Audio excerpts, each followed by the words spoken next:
नमस्कारम। मान education YouTube family में आप सभी प्यारे दोस्तों का बहुत बहुत स्वागत है। आज का ये वीडियो जो है कंप्लीट संस्कृत पेडागोजी संस्कृत शिक्षण वीडियो का आपके लिए रामबाण साबित होगा।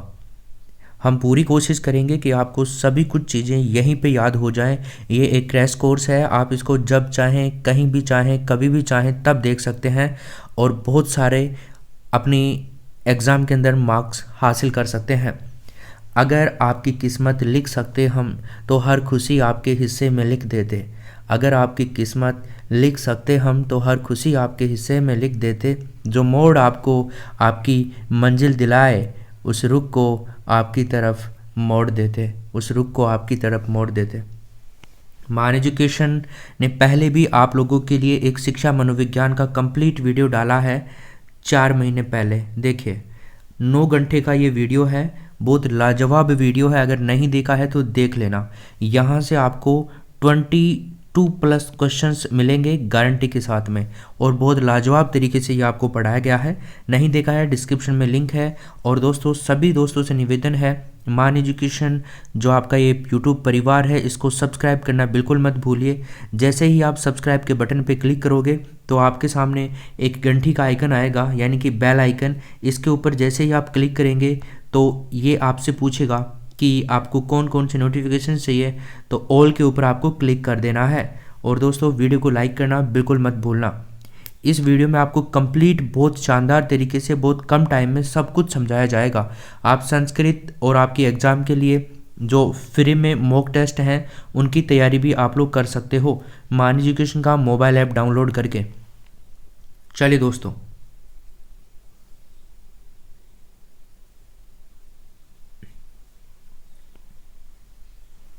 शुरू करते हैं आज के सेशन को। हम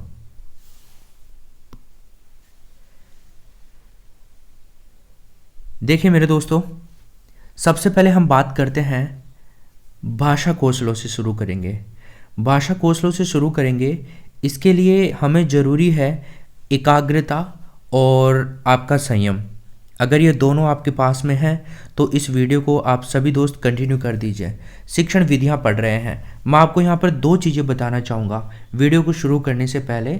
एक तो आपको मैं बताना चाहूँगा शिक्षण विधि क्या होती है, और एक मैं आप लोगों को बताना चाहूँगा शिक्षण प्रणाली क्या होती है।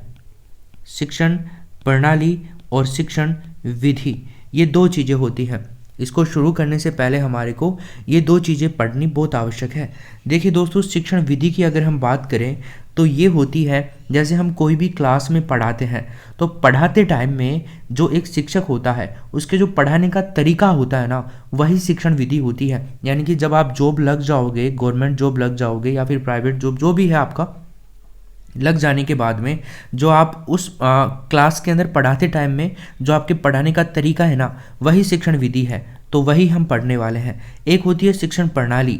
दोस्तों शिक्षण विधि जो होती है ना, इसका जो क्षेत्र होता है वो सीमित होता है। सीमित क्यों होता है? क्योंकि ये एक क्लास तक सीमित रहता है।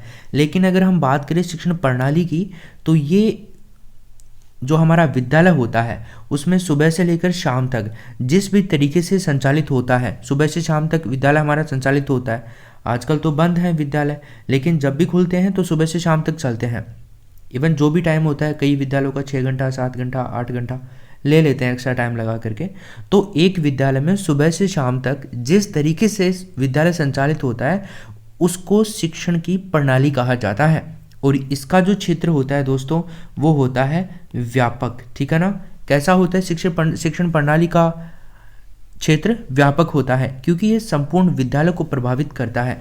और शिक्षण विधि केवल एक कक्षा को प्रभावित करती है, इसलिए इसका क्षेत्र सीमित होता है। और इसका क्षेत्र व्यापक होता है क्योंकि ये पूरे विद्यालय को प्रभावित करता है। चलिए दोस्तों, अब आते हैं अपन अपने टॉपिक पे। तो ध्यानपूर्वक सुनना आप सभी लोग। शुरू कर रहे हैं भाषा कौशलों से। ये भाष शब्द अच प्लस टाप प्रत्यय से मिलकर के बना है। भाषा शब्द संस्कृत के।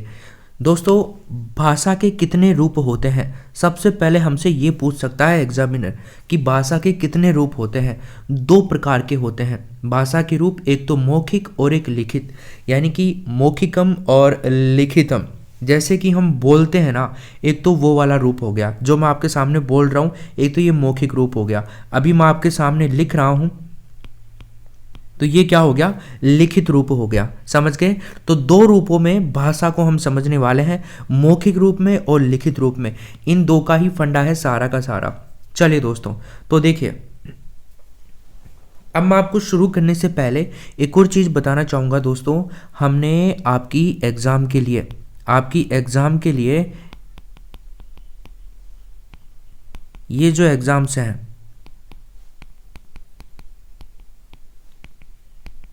बिहार टेट, इन सभी एग्ज़ाम्स के लिए, रीट के लिए, सी टेट के लिए, M P TET, U P TET, इन सब के लिए, स्पेशली रीट वालों के लिए और सी टेट वालों के लिए, इन सब के लिए एक मॉडल पेपर निकाले हमने। मॉडल पेपर रीट वाले ध्यानपूर्वक सुने सभी दोस्त। 150 क्वेश्चंस के 40 मॉडल पेपर आपके लिए। उसमें संस्कृत विषय शामिल है, उसमें ही संस्कृत जो लैंग्वेज है, उसमें हिंदी लैंग्वेज है, और जो आपका सब्जेक्ट का मैटर है पूरा का पूरा वो शामिल है उसके अंदर। तो आपको करना क्या है गाइज, ये अपना मोबाइल नंबर है 9982070660।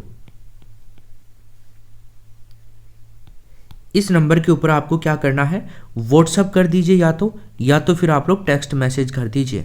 इनमें से ये जो टेस्ट है, इनमें से 20 मॉडल पेपर, वैसे 40 के 40 के आपको पीडीएफ दी जाएगी विद एक्सप्लेनेशन, लेकिन इनमें से 20 मॉडल पेपर आपके लाइव भी होंगे। लाइव कैसे, बहुत सारे हजारों विद्यार्थी इनमें भाग लेंगे और उनमें आपकी रैंक भी आएगी, कितने क्वेश्चन आपने सही किए, कितने गलत किए। ये वाले आपको मिल जाएंगे मान एजुकेशन मोबाइल ऐप पर। मान एजुकेशन मोबाइल ऐप डाउनलोड कर लीजिएगा, और इसकी कुछ मिनिमम प्राइस भी होगी, वो जब आप व्हाट्सअप करोगे तब आपको बता दी जाएगी कि कैसे आप पे कर सकते हैं। उसका स्क्रीनशॉट आप हमें भेज सकते हैं और हम आपको ऐड कर देंगे बैच में। तो ये तो हो गया सिंपल सा फंडा। चलिए दोस्तों, अब शुरू करते हैं, ज़्यादा बातें नहीं करेंगे हम लोग। देखिए, एक बार मैं इनको मिटा देता हूँ और फिर हम बहुत इजीली आपको सब कुछ याद करवा दिया जाएगा। इस चीज़ की आप बिल्कुल भी चिंता मत कीजिए। तो भाषा कौशलों की जो संख्या होती है ना दोस्तों, 4 होती है। सबसे पहले हमने देखा भाषा के कितने रूप होते हैं, 2 रूप होते हैं। तो भाषा कौशलों की संख्या 4 होती है, यानी कि हम इनको चतवारी कह सकते हैं। इनको कैसे हम याद करेंगे, LSRW, यानी कि श्रवण कौशल, यानी कि सुनने वाला कौशल, है ना। तो लिसन, है ना। भाषण यानी कि बोलने वाला कौशल, स्पीक। पढ़ना यानी कि पठन कौशल, यानी कि रीड। और लेखन यानी कि लिखना, यानी कि राइट। समझ गए ना। LSRW से हम इनको याद कर लेंगे। भाषा कौशलों की संख्या 4 होती है, याद रखना, वेरी वेरी इंपॉर्टेंट चीज़ है। चारों के चारों को मैंने ट्रिक से याद करवा दिया है। LSRW से याद कर लेना, श्रवण, भाषण, पठन और लेखन। इनका क्रम भी याद रखिएगा दोस्तों। क्रम याद नहीं रखोगे तो गलती हो जाएगी। बहुत बार एग्जाम में, आपके 3rd ग्रेड के एग्जाम में भी आ चुका है। क्रम आपको याद करना ही होगा। LSRW याद रखना, क्रम याद हो जाएगा। सुनोगे, बोलोगे, पढ़ोगे और लिखोगे, ठीक है, यही है। प्रोवेल महोदय के द्वारा दिए गए क्रम है ये, और इनको हमेशा ही माना जाता है। इन्होंने कहा था, देखो डायरेक्टली पूछ सकता है आपसे कि क्रम बताइए, भाषा कौशल जो होता है इसके कितने, ये जो क्षेत्र हैं इनके बारे में पूछ सकता है, 4 कौशलों के बारे में, भाषा कौशल की 4 संख्याओं के बारे में। तो प्रोबेल के अनुसार भी पूछ सकता है, उत्तर वही होगा दोनों के अकॉर्डिंग। वैसे डायरेक्टली पूछे तो भी उत्तर वही है, और प्रोबेल के अकॉर्डिंग पूछेगा तो भी उत्तर वही है। सुनना, भाषण करना, पढ़ना और लिखना, इन सब के बारे में भी हम आगे चर्चा करेंगे एक एक को लेकर के। एक मारिया मांटेसरी का नाम तो आपने सुना होगा, बहुत ज़्यादा काम आती है ये, आगे देखेंगे हम इनको, बहुत ज़्यादा क्वेश्चन आते हैं इनसे। इन्होंने एक चेंज किया है, श्रवण और भाषण तो ठीक ठीक जगह बता दिए इन्होंने,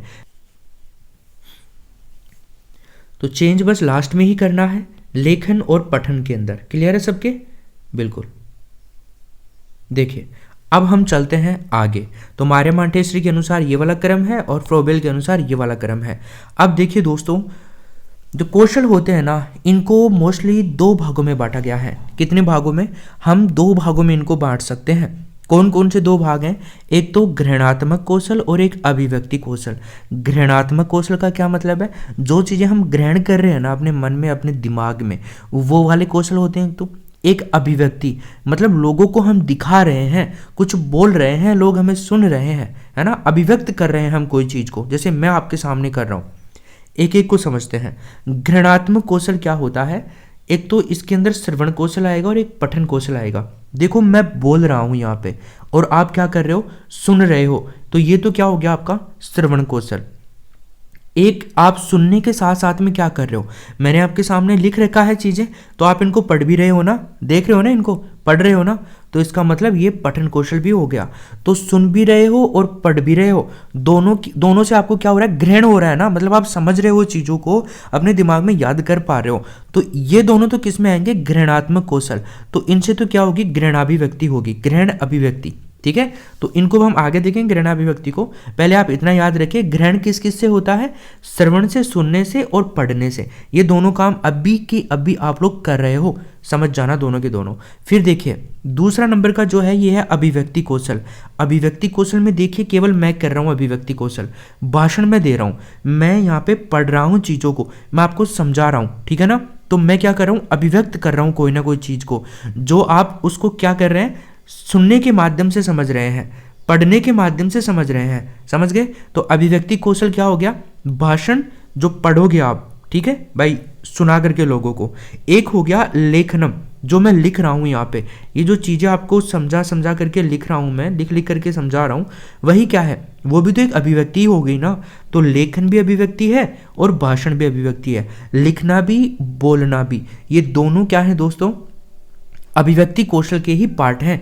तो याद रखना, ग्रहणात्मक कौशल श्रवणम पठनम और अभिव्यक्ति कौशल भाषणम और लेखनम। चलो इसके अलावा चारों को दो भागों में और डिवाइड कर देते हैं वापस से। देखिए मौखिक कौशल होते हैं एक तो, यानी कि जिसमें लिखने का कोई काम नहीं होता है, ठीक है, और एक होते हैं लिखित कौशल, जिनको लिखने से ही काम बनेगा। तो देखिए दोस्तों मौखिक कौशल क्या है, मौखिक कौशल के अंदर एक तो सुनना आएगा, जैसे आप सुन रहे हो, इसमें लिख नहीं रहे ना, आप सुन ही रहे हो, मैं बोल रहा हूँ उस चीज़ को सुन रहे हो, तो वो क्या हो गया, एक तो श्रवण कौशल, सुनना हो गया।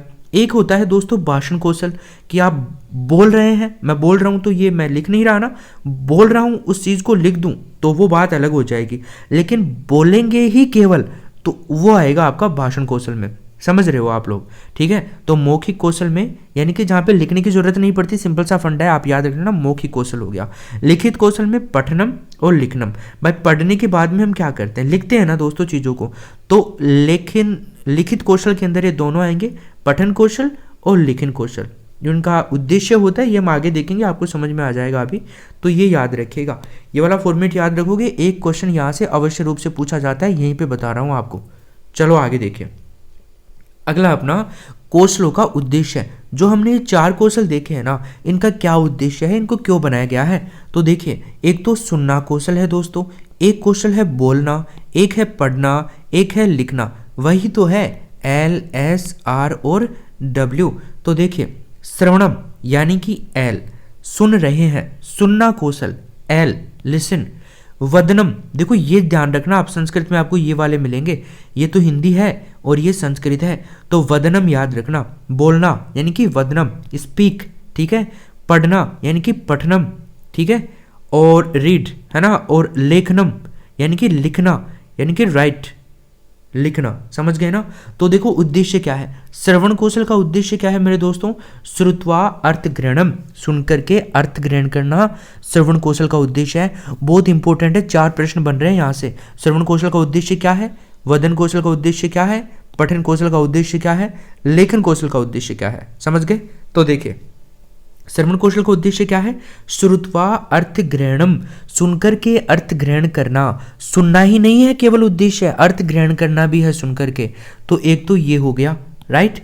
आगे देखिए वदन यानी कि बोलना, स्पीक कौशल का उद्देश्य क्या है, मौखिक अभिव्यक्ति, समझ गए ना, मौखिक अभिव्यक्ति इसका उद्देश्य है। सिर्फ आपको याद होनी चाहिए मौखिक अभिव्यक्ति किसका उद्देश्य है, वदन कौशल का, बोलने वाले कौशल का, ठीक है ना भाई। मौखिक हम कुछ बोल रहे हैं, ठीक है, और उसकी अभिव्यक्ति भी दे रहे हैं, हम लोगों को समझा भी रहे हैं, तो उसका उद्देश्य क्या है, वदन कौशल का मौखिक अभिव्यक्ति। ये ऐसे भी आपको लिखा हुआ मिल सकता है, मौखिक का अभिव्यक्ति, ठीक है, मौखिक अभिव्यक्ति, इस तरह से भी आपको मिल सकता है। ये हो गया वदन कौशल। अब हम बात करते हैं पठन कौशल की, यानी कि रीड, पढ़ना। तो देखिए पठित्वा अर्थ ग्रहणम, यानी कि पढ़ करके अर्थ ग्रहण करने की प्रक्रिया। मैं आगे इनके अर्थ नहीं बताऊंगा, यहीं पे समझ जाना आप लोग, आगे भी आएंगे ये वापस से, तो अर्थ यहीं पे समझ लेना आप लोग, एक बार बता रहा हूं यहाँ पे। तो पढ़ना क्या हो गया, पढ़ने का मुख्य उद्देश्य क्या है दोस्तों, पठन कौशल का, पठित्वा अर्थ ग्रहणम, पढ़कर के अर्थ ग्रहण करना। अब आप पढ़ भी रहे हो सब चीज़ों को और अर्थ भी ग्रहण कर रहे हो, इसका मतलब आप क्या कर रहे हैं, पठन कौशल कर रहे हैं। तो पठित्वा अर्थ ग्रहणम सबसे मुश्किल कौशल माना जाता है इसको, और सबसे महत्वपूर्ण कौशल होता है ये वाला, और ये सबसे हार्ड कौशल माना जाता है, अभी आगे बात करेंगे अपन। तो लेखनम, लेखनम लेखन कौशल, लिखना, राइट, ठीक है। तो देखिए पठितस्य लिखिताभिव्यक्ति, पढ़कर के लिखना और उसकी अभिव्यक्ति करना, ये होता है लेखन कौशल का उद्देश्य। बहुत इंपॉर्टेंट है दोस्तों, याद रखिएगा, कई बार एग्जाम्स में आ चुका है। लेखनम, लेखन कौशल का मुख्य उद्देश्य क्या है, पठितस्य लिखिताभिव्यक्ति, आपको ऐसे कि ऐसे ऑप्शन में मिलेगा, तो पढ़कर के लिखना और उसकी अभिव्यक्ति करना, इसका मुख्य उद्देश्य क्या है, लेखन कौशल का मुख्य उद्देश्य है पठितस्य लिखिताभिव्यक्ति। याद रखिएगा, very very very important question. चलो क्लियर है सबके, आगे देखिए। अब आगे बात करते हैं, वन बाय वन को ले लेते हैं। पहले हम देखते हैं श्रवण कौशल को। किसको देखते हैं दोस्तों, श्रवण कौशल को देखते हैं। सो देखिए श्रवण कौशल का अर्थ क्या है, मैंने आपको बता दिया है, अर्थ ग्रहण पूर्वकम श्रवणम, ऐसे कि ऐसे आपको ऑप्शन में मिलेगा कि श्रवण कौशल का अर्थ क्या है, पूछेगा क्वेश्चन, और क्या बताओगे, अर्थ ग्रहणम पूर्वकम श्रवणम, यानी कि अर्थ ग्रहण करने के साथ साथ में सुनना, सुनने के साथ साथ में अर्थ भी ग्रहण करना, जैसे भी आप बोलना चाहो, समझ गए। चलो जी, तो अर्थ ग्रहण कब होगा, जब हम सुनेंगे, तो ये इसका अर्थ होता है श्रवण कौशल का। इसका उद्देश्य क्या होता है, श्रुत्वा अर्थ ग्रहणम, सुनकर के अर्थ ग्रहण करना, हमने अभी अभी देखा। ये चीज़ें वापस से रिपीट कर रहा हूँ ताकि आपको याद हो जाए, क्योंकि क्वेश्चन आपको दोस्तों यहीं से मिलेंगे, ठीक है। अब देखो श्रवण कौशल सबसे पहले आया है, इसका मतलब ये क्या हो गया, प्राथमिक कौशल हो गया, प्राथमिक कौशल है, सबसे पहले इसी को करवाना अनिवार्य है, तो ये श्रवण कौशल हो गया। श्रवण कौशल अब पूछ सकता है आपसे कि प्राथमिक कौशल निम्न में से कौन सा है, क्योंकि 4 ऑप्शन भी बहुत ईजी है उसके लिए देना, है ना, LSRW 4 ऑप्शन दे देगा, तो बस आपको याद रखना है प्राथमिक कौशल कौन सा है, सुनना। भाई बिना सुने हम कुछ कर सकते हैं क्या, कुछ सीख सकते हैं क्या, नहीं सीख सकते ना, तो सुनना जरूरी है हमारे को, सीखने वाले सीखते भी हैं लेकिन ये जरूरी है। चलिए फर्स्टली हम देखेंगे यहाँ पे भाषा का ग्रहण श्रवण के माध्यम से ही होता है दोस्तों। कोई भी भाषा हम सीखते हैं समझते हैं तो उसको सुन करके ही तो समझते हैं। अब आप चीज़ें समझ रहे हो तो मेरे को सुन रहे हो आप, तभी तो समझ पा रहे हो आप लोग। तो भाषा का माध्यम क्या होता है, भाषा का ग्रहण श्रवण के माध्यम से होता है, समझ गए।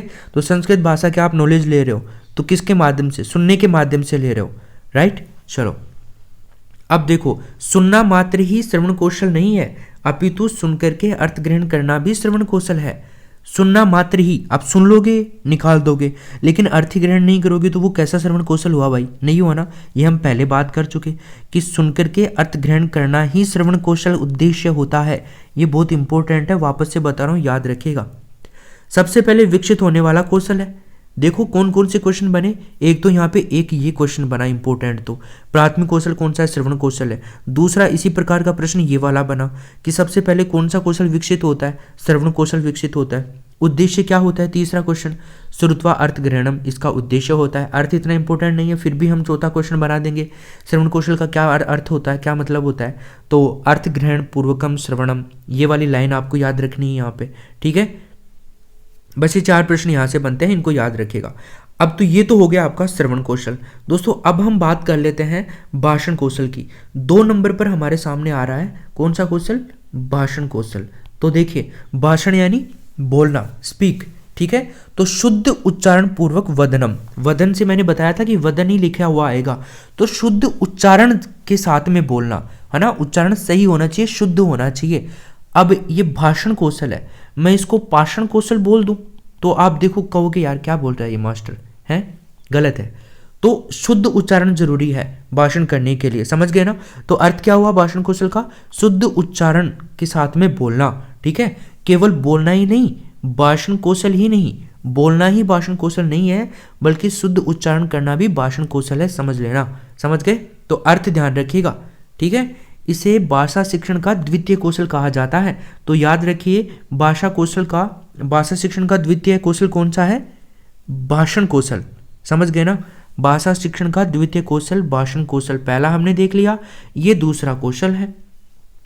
तो LS है ना, क्रम तो आपको याद रह ही जाएगा, LSRW याद रखोगे तो ये वाला क्वेश्चन तो चाहे चारों में बने, पहला दूसरा तीसरा चौथा, आप वैसे गलत नहीं करोगे, ये तो वैसे ही गलत सही हो गया आपका, 1 से 4 हो गए। ठीक है, तो आगे देखिए, भाषा कौशल वातावरण से उत्पन्न होता है। आप कहोगे सर ये कैसे होता है भाषा कौशल वातावरण से उत्पन्न? देखिए दोस्तों, ऐसे मान लीजिए हम जंगलों में रहते हैं, कुछ नहीं जानते, है ना, तो जंगली लोग क्या बहुत सारी भाषाएं जानते हैं क्या? नहीं जानते, वो तो आपस में बातें भी नहीं, कई मूवीज़ वगैरह नहीं देखते क्या हम लोग? बहुत पुरानी मूवीज़ जैसे होती हैं, इमेजिन करके बनाई हुई मूवीज़ होती हैं, जैसे कई मतलब अलग अलग तरह की आवाज़ निकाल के भी अपने आप को समझ लेते हैं। ठीक है, तो भाषा कौशल कब समझ पाते हैं? बहुत सारे लोग इकट्ठे हों, है ना, एक समुदाय बने, एक समाज बने, तब जाकर के भाषाएं विकसित होती हैं। तो भाषा कौशल वातावरण, एक वातावरण बनाना पड़ता है भाषा को समझने के लिए। एक अकेला आदमी भाषा का क्या करेगा दोस्तों? वो तो खुद को खुद वैसे भी समझ पाएगा खुद को, है ना, लेकिन आपस में परस्पर विचार विमर्श करने के लिए एक वातावरण बनाना पड़ता है, जो आजकल बहुत अच्छी तरह से क्रिएट हो चुका है। ठीक है, तो भाषा कौशल वातावरण से उत्पन्न होता है, इस चीज को आपको याद रखना है। ठीक है, आगे देखिए, भाषा कौशल 2 प्रकार से विकसित होता है दोस्तों, 2 प्रकार से विकसित होता है। भाषा कौशल को 2 प्रकार से कैसे विकसित करेंगे? एक तो अनुकरण के माध्यम से, एक अभ्यास के माध्यम से। इन दोनों को समझो, मैं आपको पढ़ा रहा हूँ, ठीक है, आप पढ़ रहे हैं, राइट। अब मैं आपसे कहूँगा कि बच्चों ये वाली लाइन बोलो, ब्लैक बोर्ड पे मैंने लिख दिया कि भाषण कौशल के 2 प्रकार होते हैं। अब मैं आपको कहूँगा कि बच्चों पढ़ो इसको, तो आप पढ़ोगे भाषण कौशल के 2 प्रकार होते हैं। ठीक है, यानी कि ये क्या हो गया? अनुकरण हो गया।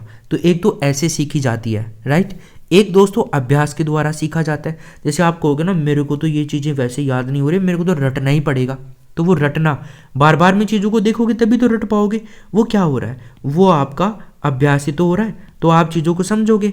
तो एक भाषा कौशल को विकसित करने का क्या हो गया? अभ्यास, और एक हो गया आपका अनुकरण। 2 चीज़ों को आपको याद करना है, अनुकरण और अभ्यास। 2 तरह से विकसित किया जा सकता है भाषण कौशल, 2 तरह से डेवलप किया जा सकता है, अनुकरण के माध्यम से और अभ्यास के माध्यम से। अब यहां से क्वेश्चन कैसे बनेगा? प्रश्न बनेगा कि भाषण कौशल किस प्रकार से विकसित किया जा सकता है? पहला ऑप्शन ये देगा, दूसरा ऑप्शन ये देगा, तीसरा ऑप्शन देगा उपरोक्त दोनों, चौथा ऑप्शन देगा कोई नहीं। समझ गए ना? तो आपको उपरोक्त दोनों कर देना है उस कंडीशन में। तो यहां से इस प्रकार का प्रश्न बन जाएगा। अगला देखिए, भाषण कौशल की विधियां, बहुत इजीली मैंने आपके लिए ट्रिक बना दी है। भाषण कौशल की विधियां होती हैं दोस्तों, 6 विधियां हैं, इनको याद कर लीजिए। देखिए, कथा कथन विधि, कथा कथन विधि, दूसरी विधि है भाषा स्पर्धा विधि, तीसरी है गीत विधि, चौथी है अनुवाचन विधि, 5वीं है अंत्याक्षरी विधि और 6ठी है वाद विवाद विधि। दोस्तों 6 विधियां हैं, कैसे याद रखोगे? देखो भाषण, एक चीज याद रखना, बुरा मत मानना, जो भी बहनें हैं जो इस वीडियो को देख रही हैं और जो हाउस वाइफ हैं, मतलब इनकी शादी हो गई है मान सकते हैं, तो मैं आपको याद करवाने के लिए बोल रहा हूँ, एज ए आप ब्रोदर के तौर पे ही बस आपको याद करवाने के लिए बोल रहा हूँ, गलत अनर्थ मत लीजिएगा। आप कहीं कमेंट कर दोगे कि आप ऐसे क्या बोल रहे हो कि बीवियाँ होती हैं वो क्या ज़्यादा ही बोलती हैं क्या? है नहीं, मतलब कई चुटकुले भी आप सुनते होंगे, बीवियाँ बोलती ही ज़्यादा है, और हकीकत भी है, आप मानो चाहे मत मानो। ठीक है, तो देखो, तो भाषण कौशल कई होती हैं, सब तो नहीं, कई होती हैं, मैं आपके लिए नहीं बोल रहा, आपके अलावा सब बाकी जो भी है जो ज़्यादा बोलती हैं वो। तो भाषण कौशल की विधियाँ तो कौन कौन सी हैं? देखो, बीवियाँ क्या करती हैं दोस्तों? भाषण ज़्यादा देती हैं, है ना, हर बात पे लड़ाई झगड़ा ये वो सब चीज़ें। तो क्या करना है? आज बीवी के घर जाना है, ज़्यादा बोल रही है वो, भाषण ज़्यादा दे रही है, आज बीवी के घर जाना है, आज बीवी के घर जाना है, आज बीवी के घर जाना है। तो ऐसे क्या हो जाएगा मेरे दोस्तों? ऐसे अनुवाचन विधि, ठीक है, और दूसरे वाले ऐसे क्या होगा? अंत्याक्षरी विधि। क्लियर? फिर देखिए, यहाँ पे दूसरा कलर लेता हूँ मैं, है ना, तो एक तो हो गया ऐसे, तो अनुवाचन हो गया, और दूसरे वाले ऐसे क्या हो गया? अंत्याक्षरी। ये तो कलर ही चेंज हो गया, चलो जी, ठीक है। फिर जी से क्या हो जाएगा? जी से अपना होगा गीत विधि, है ना, ये वाली गीत विधि है, समझ गए। तो आज से ए से अनुवाचन, दूसरे वाले ए से अंत्याक्षरी और तीसरे वाले जी से क्या हो जाएगा, गीत विधि। फिर बी से क्या हो जाएगा दोस्तों, बी से देखो, बी से हो जाएगा आपका भाषण कौशल, ठीक है, यानी कि भाषा स्पर्धा विधि, भाषण कौशल में ही आती है ये, तो भाषा स्पर्धा विधि। एक दूसरा वी से क्या हो जाएगा दोस्तों, वाद विवाद विधि। और तीसरा के से क्या हो जाएगा, कथा कथन विधि। समझ गए ना। तो आज बीवी के घर जाना है क्योंकि ज़्यादा बोल रही है, समझ गए ना, कभी गलत नहीं होगा। याद रखना, ऐसे प्रश्न पूछेगा कि निम्न में से कौन सी भाषण कौशल की विधि नहीं है, तो ये आपको याद कर लेनी है, समझ गए ना। इनके बारे में डिटेल से चर्चा करेंगे, नहीं तो 15 घंटे का वीडियो हो जाएगा ये। इस तरह से मैं आपको केवल ये याद करवा रहा हूँ, एक पूरा कंप्लीट वीडियो भी आएगा, लेकिन वो तभी समझ पाओगे तब इस वीडियो को पूरे को याद करोगे आप लोग, गारंटी दे रहा हूँ। ये पीडीएफ आपको मान एजुकेशन मोबाइल ऐप पे दे दूंगा मैं, लेकिन याद कराने का तरीका तो इस वीडियो में मिलेगा आपको, समझ गए ना। तो भाषण कौशल के आपको ये 6 विधियाँ याद करनी है, समझ गए। इसके बाद में एक और वीडियो आएगा, मैं बोल रहा हूँ आपको, हर चीज़ को बहुत अच्छे से एक्सप्लेन करूंगा। कथा कथन विधि क्या होती है, भाषा स्पर्धा क्या होती है, उस वीडियो का इंतजार करो, इसको पूरे तरीके से अच्छे से कंठस्थ करो, तभी उस वीडियो को डालने का मतलब होगा। और इसको पूरे को याद करोगे तभी वो वीडियो आपको समझ में आएगा। तो आपके 15 में से 15 आ जाएंगे, गारंटी है, पक्की गारंटी है। तो चलो आगे देखते हैं। इसको याद कर लिया। अब देखिए, भाषण कौशल का विकास किया जाता है उच्चारण के द्वारा, ठीक है ना भाई। भाषण कौशल कैसे विकास कर सकते हो, उच्चारण करवा करके बच्चों को, है ना, अलग अलग तरह की चीज़ें सिखा सकते हो, अलग अलग तरह के शब्दों को सिखा सकते हो आप, तो भाषण कौशल अपने आप ही उनमें डेवलप हो जाएगा, ठीक है। तो उच्चारण के द्वारा, याद रखना ये भी एक प्रश्न है, भाषण कौशल को आप कैसे विकसित कर सकते हो एक बच्चे में, है ना। तीसरी क्लास के बच्चे में, चौथी क्लास के बच्चे में अलग अलग तरह के एग्जाम्पल दे देगा, ऑप्शन में दे देगा एग्जाम्पल अलग अलग तरह के, 5वीं 6ठी 7वीं 8वीं 10वीं ऐसे क्लासेस के बारे में। उच्च प्राथमिक विद्यालय के बच्चों को आप कैसे भाषा कौशल को विकसित करोगे, प्राथमिक विद्यालय के बच्चों को आप कैसे भाषा कौशल को विकसित करोगे, तो सबको उच्चारण के माध्यम से करवाएंगे। लेकिन वहाँ पे ऑप्शंस कैसे देंगे, इसके लिए एक अलग से शिक्षण वीडियो का कंप्लीट जितने भी प्रश्न बनते हैं उनका भी एक वीडियो आपको मिलेगा, चिंता मत करो आप, बस चैनल को सब्सक्राइब जरूर कर लेना। बस आप सभी से निवेदन है, इतनी मेहनत फ्री में आपके लिए कर रहे हैं, तो बस इसीलिए कि आप मान एजुकेशन फैमिली का एक सदस्य बन जाए, इसमें आपका कोई पैसा नहीं लगता है।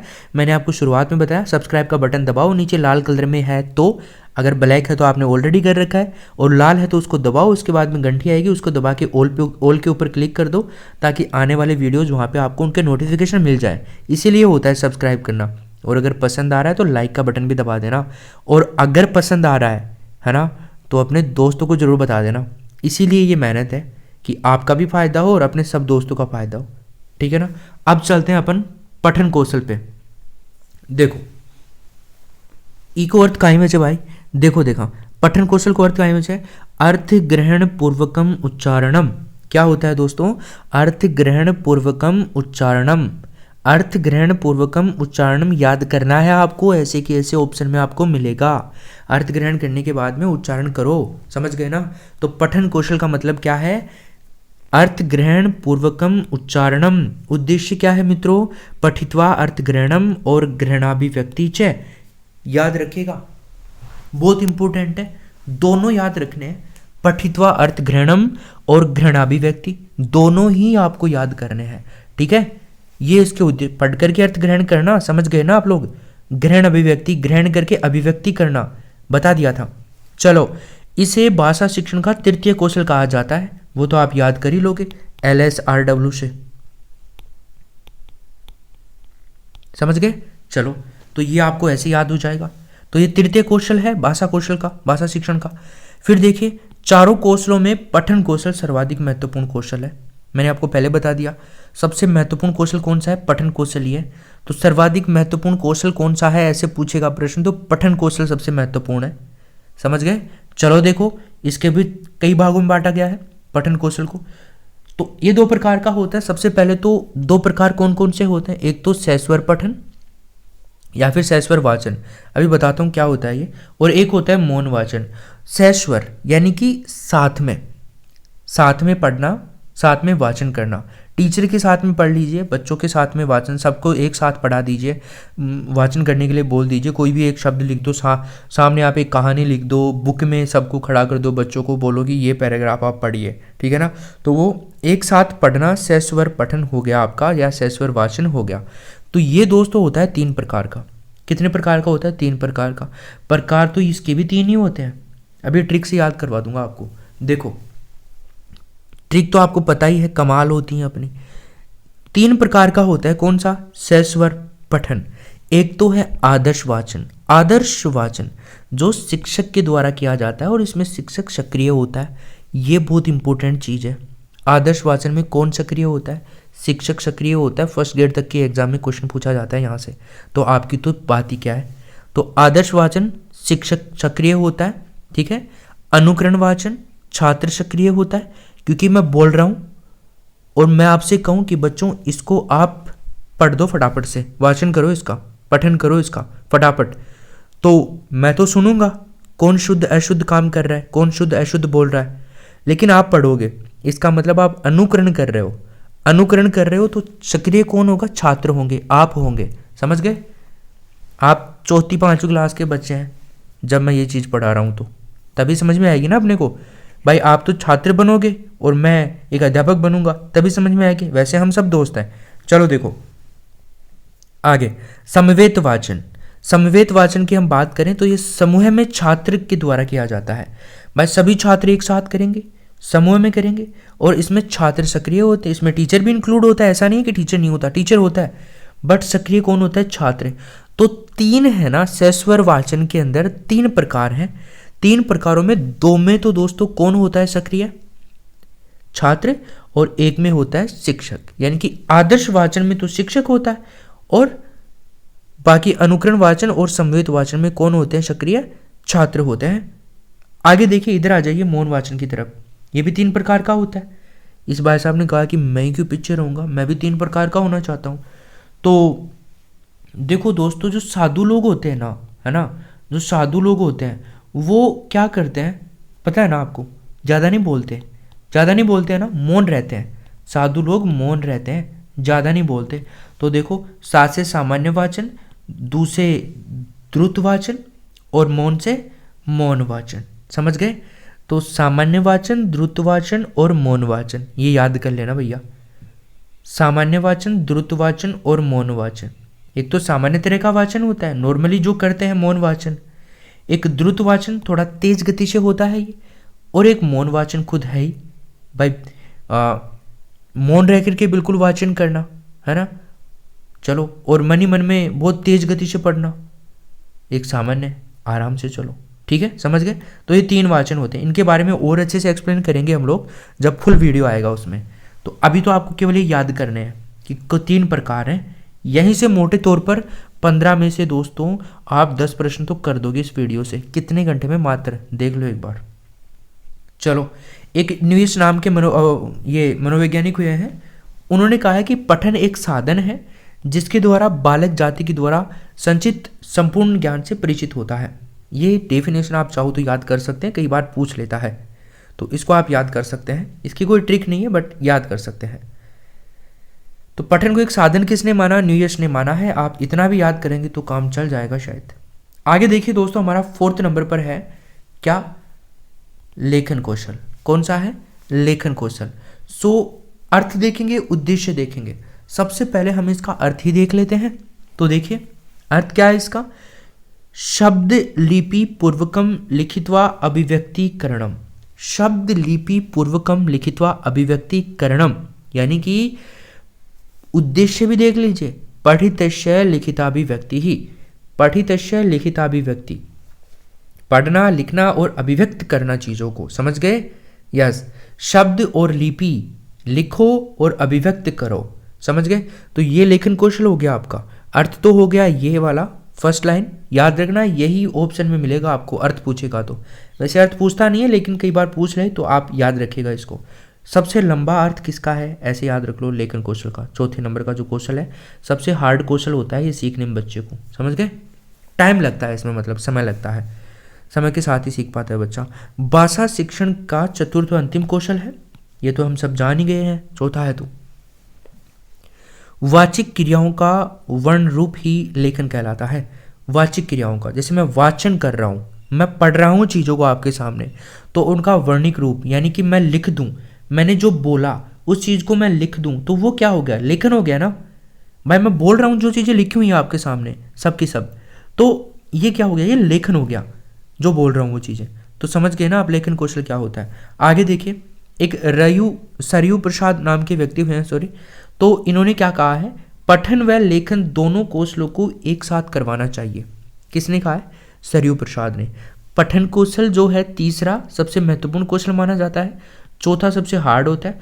तो पढ़ना कौशल और लिखना कौशल एक साथ करवाना चाहिए। बात भी सही है, थोड़ा ज़्यादा समझ में आता है, ये आपको भी पता है। जब अगर आप लोग भी नोट्स बना रहे हैं तो आपको भी समझ में आ रहा होगा। भाई आप सुन भी रहे हैं और लिख भी रहे हैं। हमने ऐसे ही तो किया था, जब हम कोचिंग वगैरह किया करते थे तो सुनते भी थे और लिखते भी थे। समझ गए ना। तो ये क्या हो गया आपका, सरयू प्रसाद के अनुसार डेफिनेशन हो गई है, इसको भी याद रखिएगा। आगे देखिए, ये भाषा का सबसे कठिन कौशल माना जाता है। याद रखिएगा, भाषा का सबसे कठिन कौशल कौन सा है, यही है लेखन कौशल। इस कौशल में वर्तनी व शुद्धता को अधिक महत्व दिया जाता है। भाई लेखन कौशल है, लिखने वाला कौशल है, तो बात तो सही है ना, वर्तनी और शुद्ध अशुद्ध का ध्यान दिया जाएगा। भाई शुद्धता कितनी है इसमें, भाई जब टीचर कॉपी जांच किया करता था हिंदी वाला तो क्या देखता था, शुद्धि अशुद्धि देखता था कि नहीं देखता था, बताओ। संस्कृत वाला तो शुद्धि अशुद्धि पर ज़्यादा महत्व दिया जाता है, वर्तनी और शुद्धता के ऊपर। तो याद रखिएगा लेखन कौशल, ये तो आप इजीली वैसे भी कर ही दोगे, इतना तो मेच्योर हैं ही आप लोग। आगे देखिए, लेखन कौशल की विधियां हैं दोस्तों, इनको याद करेंगे, बहुत इजीली याद कर लेंगे। उसकी भी 6 थी, इसकी भी 6 है। ट्रिक तो बहुत लाजवाब है, उसकी भी लाजवाब थी और इसकी भी लाजवाब है। देखो याद करवाता हूँ ट्रिक को कैसे आप याद करेंगे। देखिए दोस्तों, आजकल डीजे बंद है ना, पता है ना आपको, डीजे वीजे नहीं बजते हैं ज़्यादा आजकल, बिल्कुल भी नहीं बजते, मतलब बंद से ही मान लीजिए। जब भी देख रहे हैं आप लोग इस वीडियो को, समझ लीजिए इस टाइम में जब मैं वीडियो बना रहा हूँ इस टाइम में डीजे बंद है, इंडिया में ही बंद है, ठीक है। तो इंडिया में बंद है तो प्रधानमंत्री से रिक्वेस्ट करनी पड़ेगी, पीएम साहब से रिक्वेस्ट करनी पड़ेगी। तो पीएम सा क्या है, पीएम सा हमारे ठाकुर साहब हैं, मान लीजिए ठाकुर साहब हैं, तो पीएम, अब ठाकुर को क्या लगाते हैं, सा लगाते हैं ना, पीएम सा, है ना। तो पीएम सा डीजे बजवा दो, पीएम सा डीजे बजवा दो, डीजे वाले बाबू मेरा गाना बजा दे, है ना, कलम में तेरी सरकार बना दो, है ना। चलिए, तो पीएम सा डीजे बजवाओ, मतलब कि पी से क्या हो जाएगा दोस्तों, प्रश्नोत्तरी विधि। एम से क्या हो जाएगा, मांटेश्वरी विधि, ठीक है। एस से क्या हो जाएगा, श्रुत लेखन विधि, ठीक है। ए से क्या हो जाएगा दोस्तों, अक्षरानुवापुकरण विधि, अरे यार बोलने में नहीं आ रहा, सॉरी, अक्षर स्वर अनुरूपानुकरण विधि, समझ गए ना, अक्षर स्वर अनुरूपानुकरण विधि, याद रखिएगा इसको।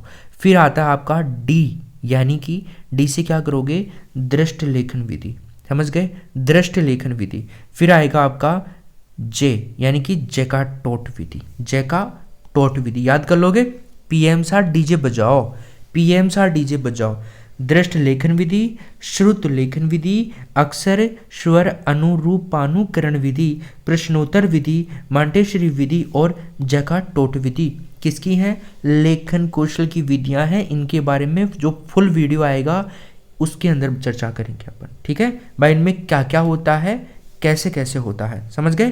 तो ये 6 तो आपको याद करनी है, डायरेक्टली मैं बोल रहा हूँ अंदर नहीं जाएगा आपके एग्जाम में, यहीं से क्वेश्चन आ जाएगा। ये वीडियो और इस वीडियो की एक एक लाइन, एक एक शब्द, एक एक अक्षर बहुत इंपॉर्टेंट है, याद रखना, गोल्डन है, गोल्डन आपके लिए। चलो आगे देखिए, आगे बात करते हैं। चारों कौशल हैं, तो चारों कौशलों के उद्देश्य प्राप्त करने के लिए 2 प्रकार की परीक्षाओं का आयोजन किया जाता है। 2 प्रकार की मुख्य परीक्षाएं होती हैं, कौन कौन सी, एक तो मौखिक परीक्षा होती है, एक लिखित परीक्षा होती है, समझ गए। मौखिक परीक्षा श्रवण, भाषण और पठन कौशल के लिए होती है, और लेखन कौशल के लिए लिखित परीक्षा। भाई लेखन के लिए तो लिखित परीक्षा ही होगी, लेखन कौशल को हमें जांच करना है कि बच्चा कैसा लिखता है, तो उसके लिए लिखित परीक्षा करवानी जरूरी है, समझ गए। और मौखिक कौशल में श्रवण, भाई सुन करके हम मौखिकली एग्जाम ले सकते हैं, बच्चे को पूछेंगे बता, तो मौखिक बताएगा तो हम समझ जाएंगे मौखिक कौशल कैसा है उसका।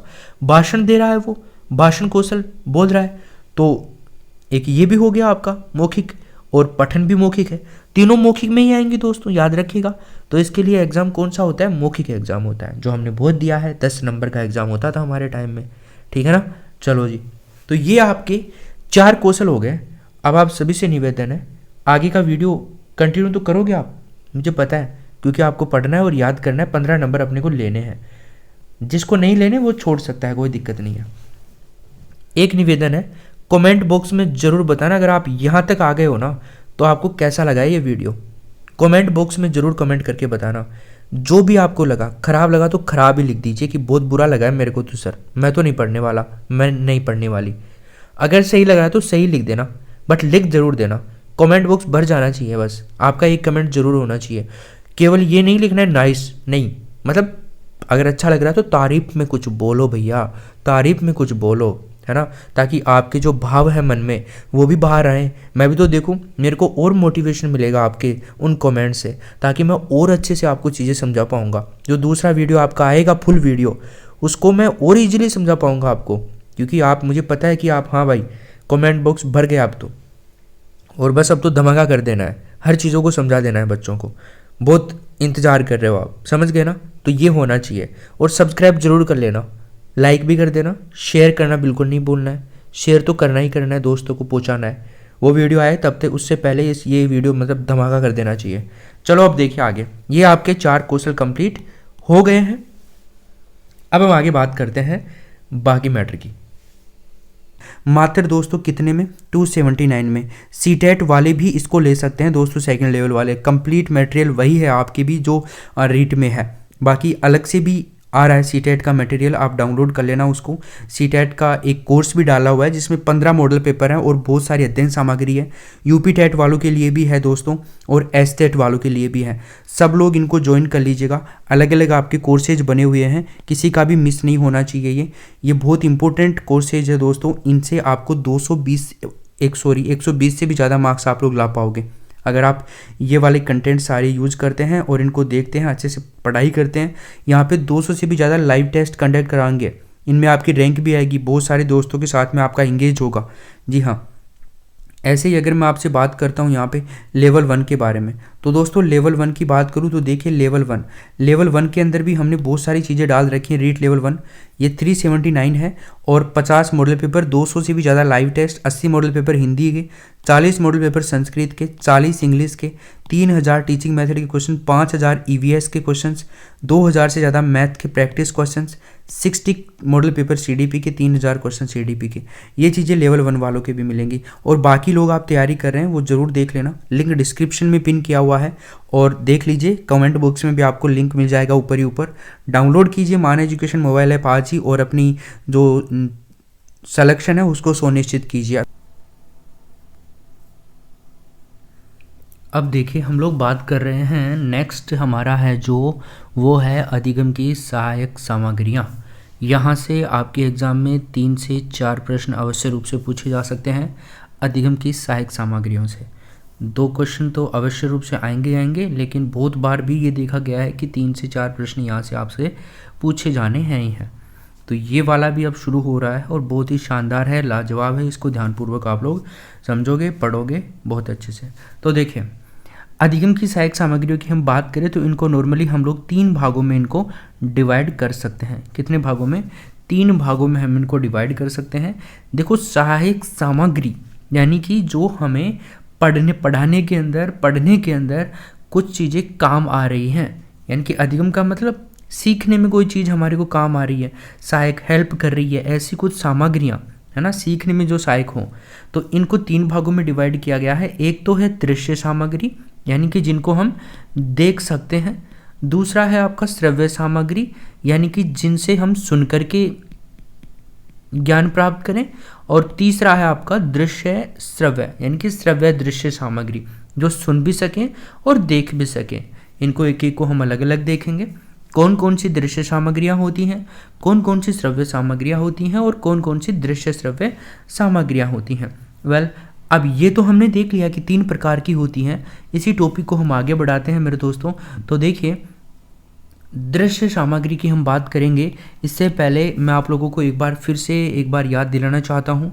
अगर आप रीट एग्ज़ाम की तैयारी कर रहे हैं मेरे दोस्तों, तो एक तो पहले मैं आपको रीट एग्ज़ाम के बारे में बता देता हूँ। आप लोगों के लिए मान एजुकेशन मोबाइल ऐप के ऊपर मान एजुकेशन मोबाइल ऐप के ऊपर। दोस्तों टोटल 40 मॉडल पेपर हैं, साथ में पूरे कंप्लीट नोट्स। 40 मॉडल पेपर साथ में पूरे कंप्लीट नोट्स। इन मॉडल पेपर्स में से 20 मॉडल पेपर तो दोस्तों आपके लाइव होंगे एग्ज़ाम टाइम तक, और 40 जो होंगे यानी कि बाकी के जो 20 होंगे वो आपको पीडीएफ के माध्यम से मिलेंगे। पीडीएफ, और ये पीडीएफ तो 40 के 40 की मिलेगी, लेकिन 20 आपके लाइव भी होंगे। यहाँ पे हज़ारों विद्यार्थी हैं वो भाग लेने वाले हैं इन सभी के अंदर, तो उनमें आपकी रैंक भी आएगी, आप खुद का एनालिसिस कर पाओगे, ये सारा आपको वहाँ पे मिलने वाला है। साथ ही साथ दोस्तों आपको सब्जेक्ट वाइज भी हम लोग देने वाले हैं यहाँ पे, सब्जेक्ट वाइज, जैसे हिंदी ग्रामर, इंग्लिश ग्रामर, मतलब लैंग्वेज की हम बात करें, इंग्लिश, हिंदी, संस्कृत, जो भी आपके लैंग्वेज है उनसे रिलेटेड भी हम बहुत सारे टेस्ट आपको इनमें ही कंडक्ट करके देंगे। इनकी जो फीस रहेगी मात्र दोस्तों 200 रुपये रहेगी। आप लोगों को बिल्कुल भी मिस नहीं करनी चाहिए। ये वाले सारे कंप्लीट नोट्स आपको आपके सब्जेक्ट के हम लोग प्रोवाइड करवाएंगे, तो ये आपको मिस नहीं करना चाहिए। इसके लिए आपको करना क्या है, इसके लिए दोस्तों आपको करना है 9982070660, यानी कि 9982070660। इसके ऊपर आपको या तो टेक्स्ट मैसेज करना है, जो हम डायरेक्टली मैसेज करते हैं, या फिर आप व्हाट्सअप कर दीजिए। उसमें लिखना क्या है आपको, अगर आप रीट एग्ज़ाम की तैयारी कर रहे हैं तो उसमें रीट लिख देना, और उसमें ये लिखना रीट, और उसके नीचे एंटर देने के बाद में क्या करोगे आप लोग, वहाँ पे आपको लिखना है notes plus paper, notes plus paper, जो भी आप लिखना चाहो वहाँ पे लिख देना। मतलब हम समझ जाएंगे, फिर आपको हम प्रोसेस समझा देंगे। क्लियर है? चलो अब देखिए, शुरू करते हैं अपन। इसका आप स्क्रीनशॉट ले लीजिए अगर आप चाहो तो। एक बार मिटा देता हूँ उनको और हम आगे की कंटिन्यू करते हैं अपने मैटर को। देखो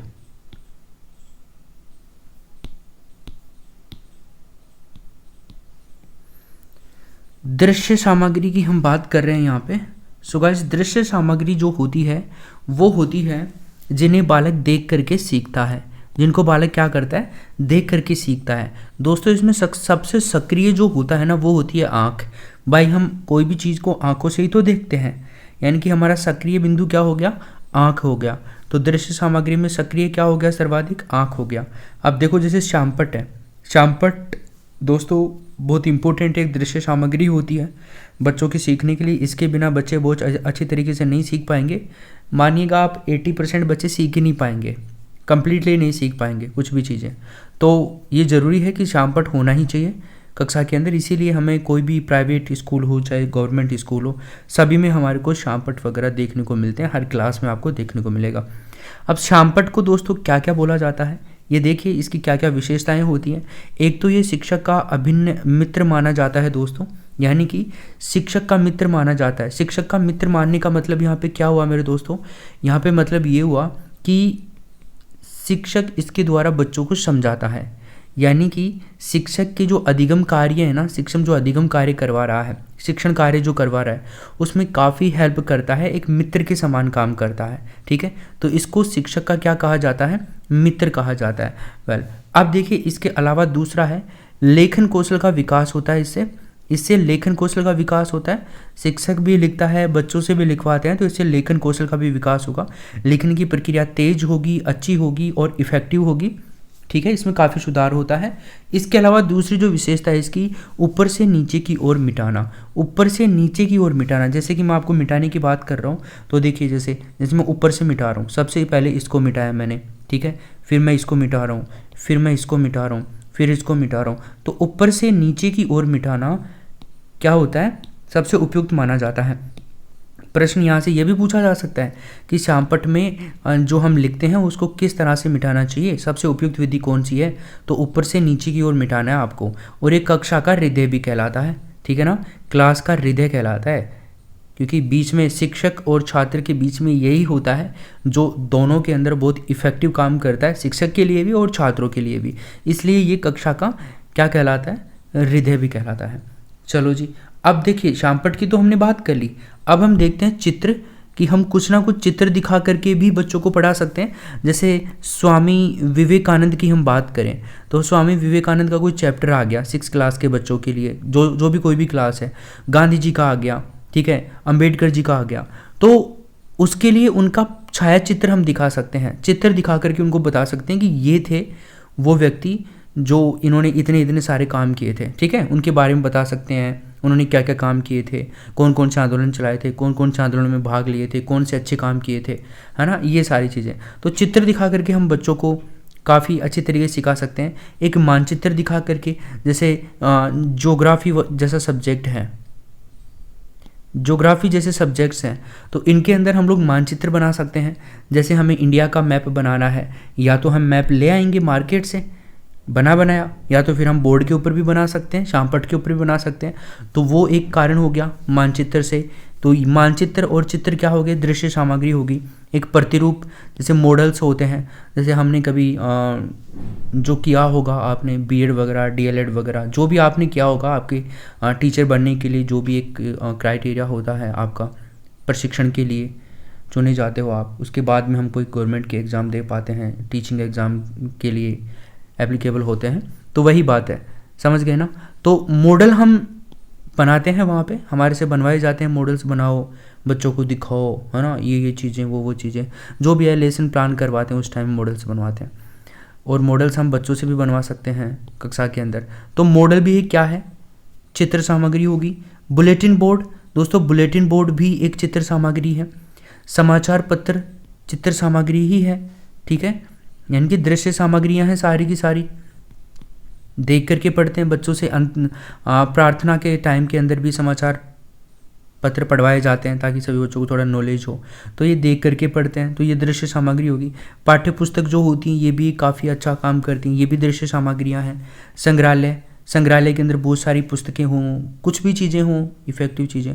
मान लीजिए पुस्तकें तो खैर छोड़िए, आप जैसे हम कहीं पे बच्चों को घुमाने के लिए लेकर के जा रहे हैं, है ना, तो वहाँ पे कई सिंधु घाटी सभ्यता से मिली हुई कई चीज़ें रखी हुई हैं, है ना, मोहनजोदड़ो, बहुत सारी चीज़ें। तो संग्रहालय के अंदर हम दिखा करके बच्चों को समझा सकते हैं कि हमने उस चैप्टर के अंदर ये वाली चीज़ पढ़ी थी, वो ये वाली चीज़ है, समझ गए। तो एक संग्रहालय भी दृश्य सामग्री होगी। फनेल बोर्ड एक दृश्य सामग्री होती है। मैजिक लालटेन ये भी दृश्य सामग्री होती है। OHPN की ओवरहेड प्रोजेक्टर ये भी दृश्य। और शैक्षिक भ्रमण, अब आप कहोगे सर शैक्षिक भ्रमण कैसे है दृश्य सामग्री, तो दोस्तों शैक्षिक भ्रमण दृश्य सामग्री ऐसी है कि बच्चों को हम कहीं लेकर के जा रहे हैं, मान लीजिएगा हम बच्चों को लेकर के जा रहे हैं माउंट आबू लेकर के जा रहे हैं, और माउंट आबू दिखा करके लाएंगे बच्चों को। वहाँ पे गुरु शिखर चोटी है, ठीक है, सबसे ऊंची चोटी है गुरु शिखर राजस्थान की, 1722 मीटर ऊंची चोटी है। उस चोटी के पास में ले जाएंगे बच्चों को, देखो बच्चों इसकी ऊंचाई कितनी है, 1722 मीटर इसकी ऊंचाई है ना, बच्चों को याद हो जाता है। नाम क्या है, गुरु शिखर। तो बच्चे देख करके काफ़ी अच्छी तरीके से सीख पाते हैं। तो शैक्षिक भ्रमण से भी हमें दृश्य सामग्री ही मिलती है। तो ये दृश्य सामग्रियाँ हो गई, याद रखिएगा दृश्य सामग्रियाँ आपके लिए काफ़ी इंपॉर्टेंट है, इनको आप याद कर ही लेना। यहाँ से पूछता है हमसे कि निम्न में से कौन सी दृश्य सामग्री है या नहीं है, तो हमें आना चाहिए चित्र सामग्री, चित्र, मानचित्र, इसके पहले हमने शामपट देखा, प्रतिरूप, बुलेटिन बोर्ड, समाचार पत्र, संग्रहालय, पाठ्यपुस्तक, फैनल बोर्ड, मैजिकल लालटेन, OHP यानी कि ओवरहेड प्रोजेक्टर, और शैक्षिक भ्रमण। तो ये 12 हैं, इनसे बाहर नहीं जाएगा। एक प्रश्न अवश्य रूप से पूछा जाता है, आपको याद होनी चाहिए, कैसे भी करके आप इनको याद करो। मुझे नहीं पता आप कैसे याद करोगे, बट आप याद करोगे, इनको बार बार लिखो, याद हो जाएंगी। वैसे कोई दिक्कत है नहीं, चित्र हम थोड़ा दिमाग में लेते ही याद हो जाएगा। अब देखिए हम लोग आगे बात करते हैं।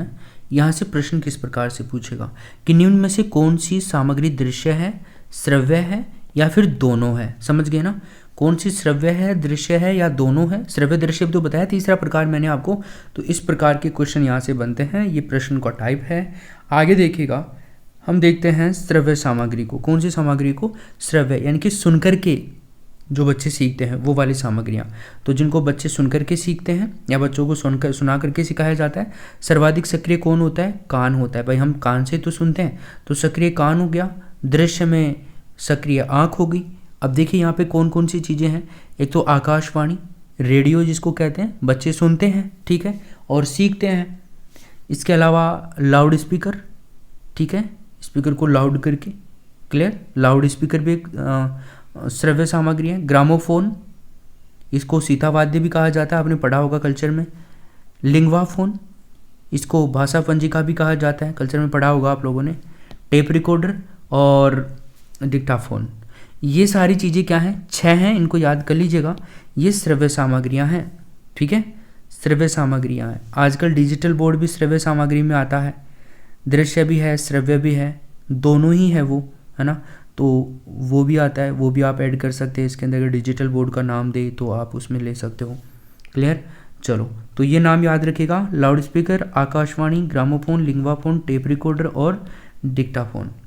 देखो वैसे ये सब चीज़ें हम पता कर लेंगे, यहाँ पर ये चीज़ हमें पता है, ये चीज़ हमें पता है, ये पता है, इनमें दिक्कत आ सकती है। तो ये ज़्यादा दिक्कत वाले भाई ऐसी चीज़ें होती हैं कई, तो जो हमें देखते ही पता चल जाएगी कि श्रव्य है, एक दृश्य है। जैसे हमने ऊपर देखा, ऊपर अगर मैं आपसे बात करूं, चित्र आप समझ जाओगे दृश्य सामग्री, मानचित्र दृश्य सामग्री, प्रतिरूप मॉडल दृश्य सामग्री, बुलेटिन बोर्ड, इसमें दिक्कत आएगी, इसको याद कर लेना। समाचार पत्र समझ जाओगे, पाठ्य पुस्तक समझ जाओगे, संग्रहालय समझ जाओगे।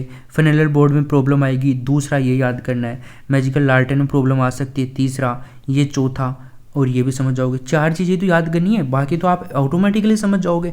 तो जिनमें दिक्कत आए ना वो चीज़ें याद कर लो, और तो बाकी हम कर ही देंगे, इतने भी मेच्योर हैं सारे के सारे आप। तो देखिए, अब देखिए तीसरे नंबर पर हम देखते हैं श्रव्य दृश्य दोनों सामग्रियाँ।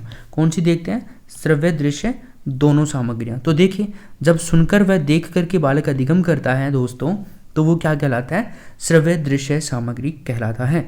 श्रव्य दृश्य सामग्री जब सुनकर के और देख करके, सुनता भी है और देखता भी है, तो वहाँ पे क्या होगी? वो श्रव्य दृश्य सामग्री होगी। यहाँ पे सर्वाधिक प्रभावशाली क्या होता है? अधिगम होता है। सबसे प्रभावशाली अधिगम, यानी कि सबसे अच्छे तरीके से बालक इनसे ही सीखता है, दोनों के कॉम्बिनेशन से। सक्रिय क्या होगा? देखो श्रव्य में क्या था सक्रिय? कान, दृश्य में आँख।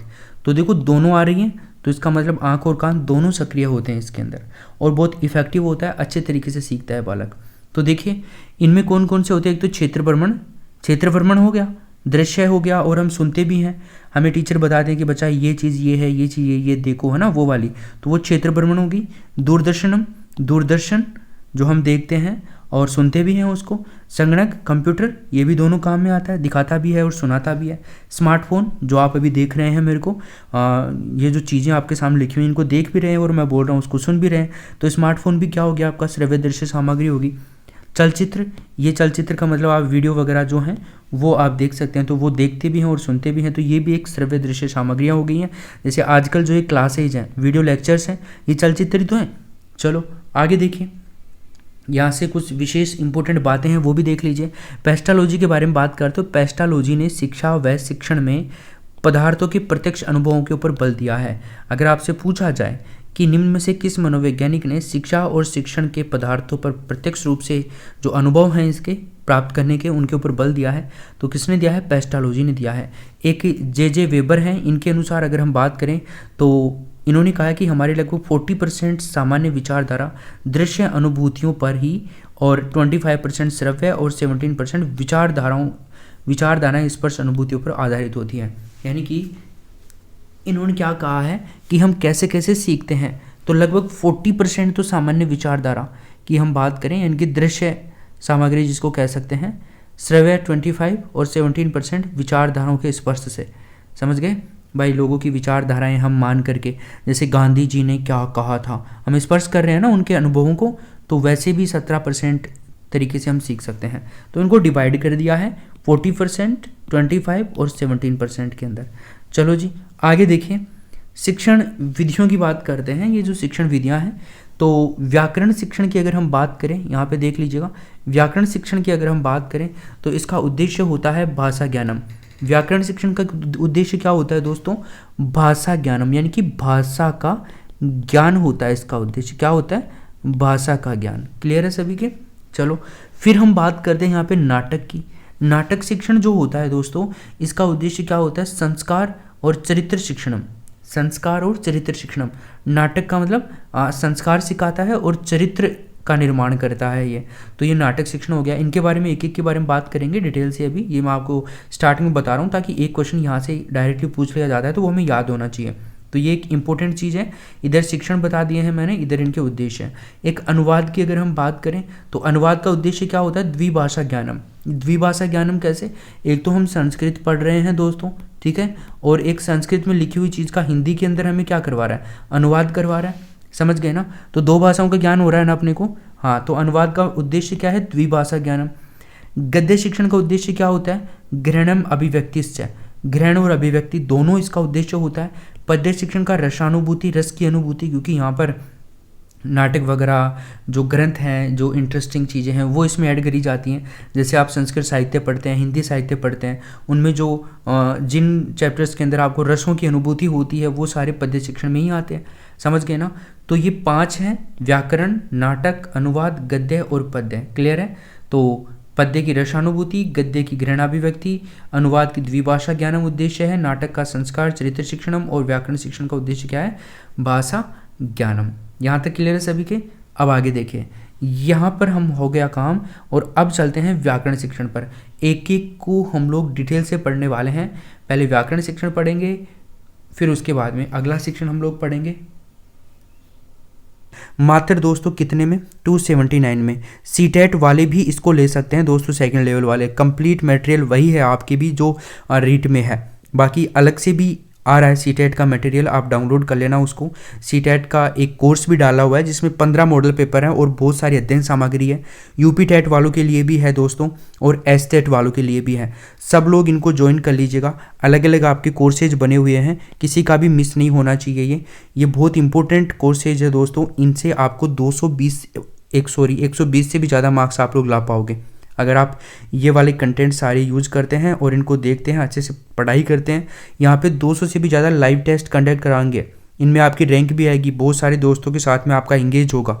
जी हाँ, ऐसे ही अगर मैं आपसे बात करता हूँ यहाँ पे लेवल 1 के बारे में, तो दोस्तों लेवल 1 की बात करूँ तो देखिए लेवल 1 के अंदर भी हमने बहुत सारी चीज़ें डाल रखी हैं। रीट लेवल 1 ये 379 है और 50 मॉडल पेपर, 200 से भी ज़्यादा live test, 80 model paper Hindi के, 40 मॉडल पेपर संस्कृत के, 40 इंग्लिश के, 3000 टीचिंग मेथड के क्वेश्चन, 5000 ईवीएस के क्वेश्चंस, 2000 से ज़्यादा मैथ के practice questions, 60 model paper CDP के, 3000 क्वेश्चन सीडीपी के। ये चीज़ें लेवल 1 वालों के भी मिलेंगी। और बाकी लोग आप तैयारी कर रहे हैं वो ज़रूर देख लेना, लिंक डिस्क्रिप्शन में पिन किया हुआ है और देख लीजिए। कमेंट बॉक्स में भी आपको लिंक मिल जाएगा ऊपर ही ऊपर। डाउनलोड कीजिए मान एजुकेशन मोबाइल ऐप आज ही और अपनी जो सिलेक्शन है उसको सुनिश्चित कीजिए। तो देखिए दोस्तों, अब हम लोग बात करने वाले हैं व्याकरण शिक्षण के बारे में। किसके बारे में बात करने वाले हैं?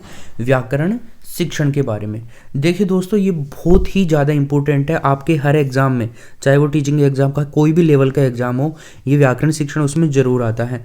तो देखो, सबसे पहले हम देखेंगे जो व्याकरण शब्द है ना, इसकी कैसे उत्पत्ति कैसे हुई है।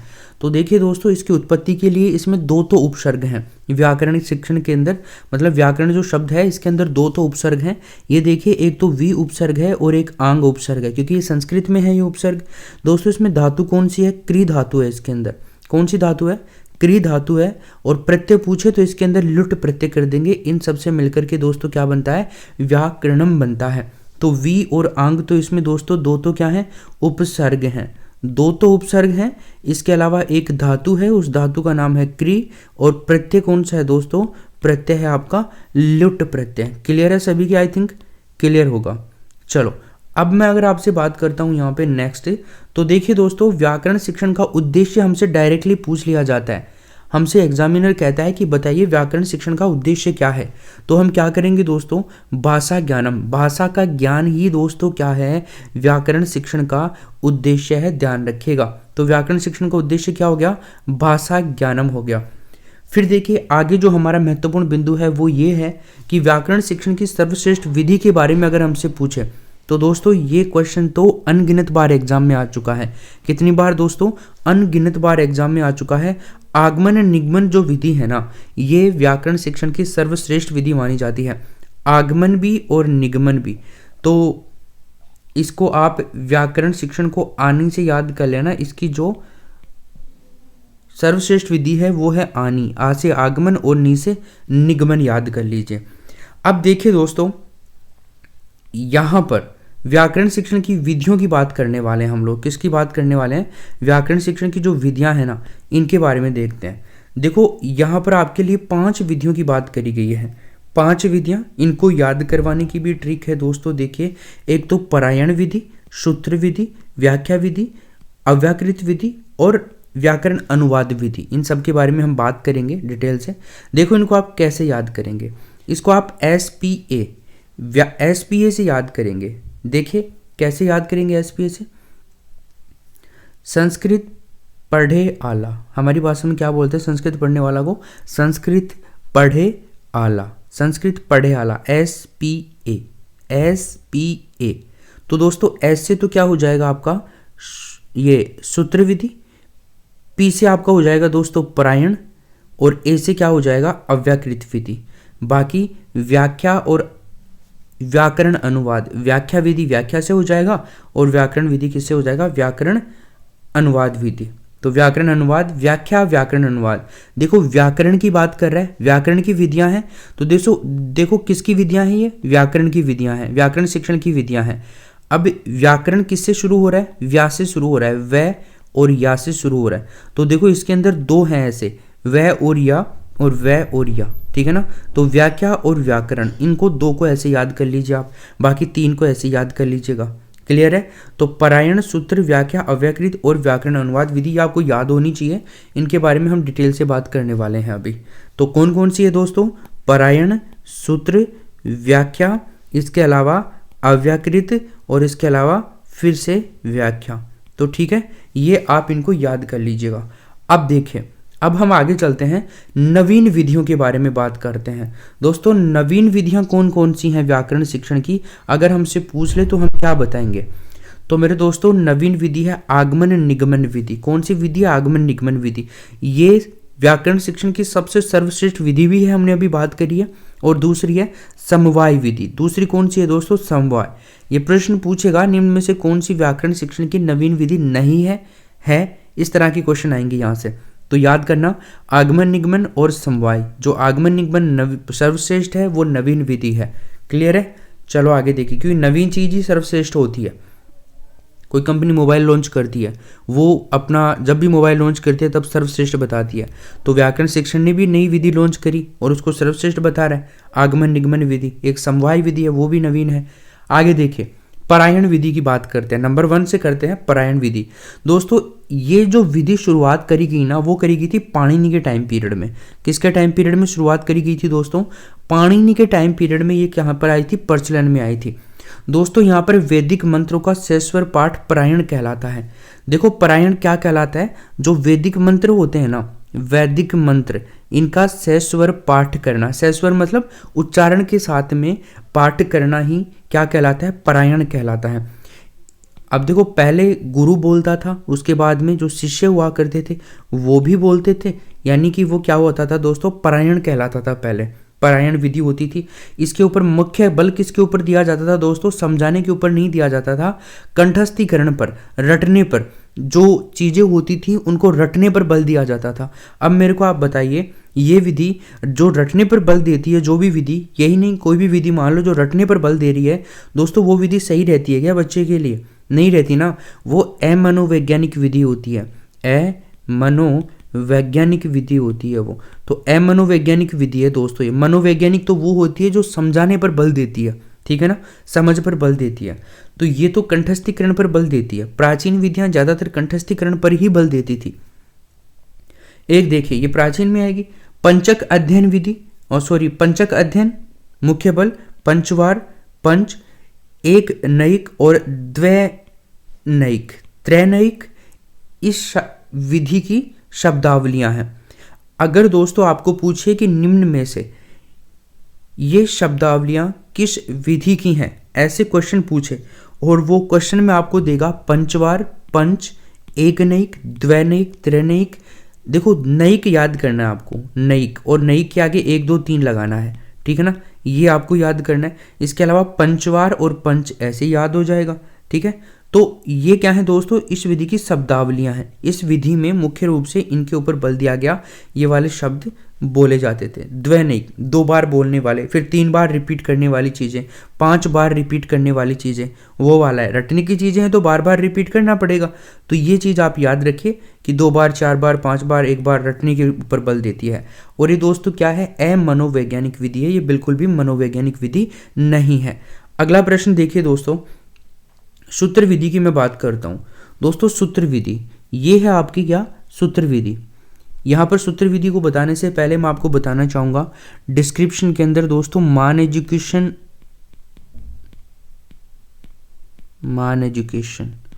ऐप का मोबाइल लिंक दिया हुआ है। क्या दिया हुआ है दोस्तों, मान एजुकेशन मोबाइल ऐप का लिंक दिया हुआ है। इसको आपको क्या करना है, अपने मोबाइल में डाउनलोड कर लेना है।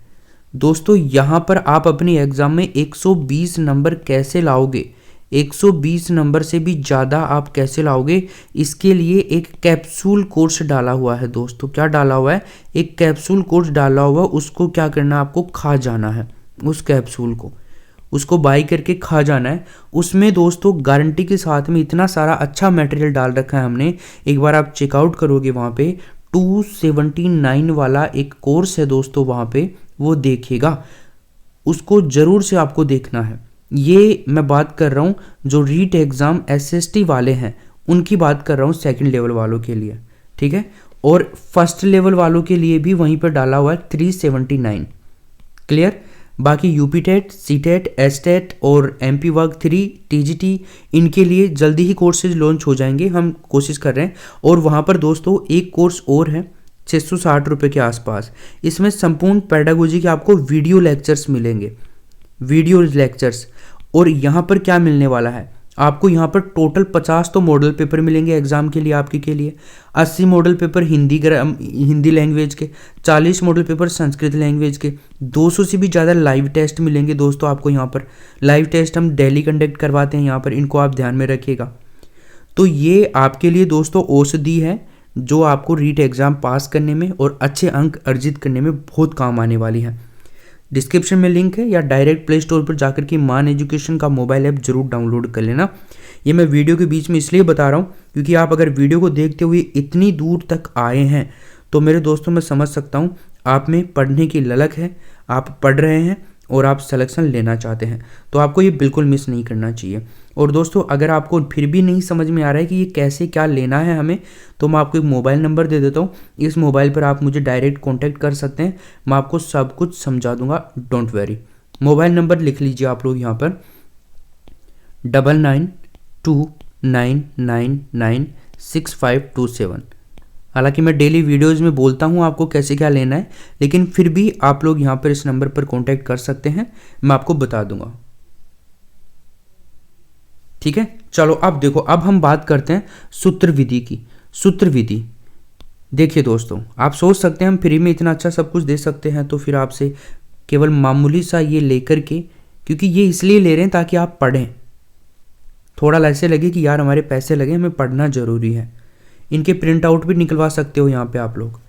तो देखिए सूत्र विधि की हम बात कर रहे हैं, तो दोस्तों सूत्र विधि जो है ना, इसके 3 अन्य नाम हैं। एक तो कंठस्थीकरण, परंपरागत और पांडित्य विधि।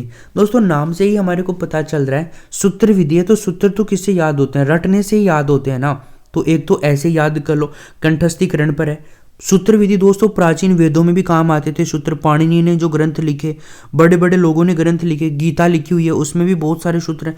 तो दोस्तों यहाँ पर क्या है ना, ये परंपरागत विधि है, परंपराओं से चली आ रही है। एक पांडित्य विधि भी है, पंडित लोग सूत्रों से ही तो करवाते हैं सब कुछ, तो पांडित्य विधि भी है दोस्तों। ये 3 नाम है। आपको पूछ ले कि पांडित्य विधि कौन सी विधि का नाम है, सूत्र विधि का। परंपरागत विधि कौन सी विधि का नाम है, सूत्र विधि का।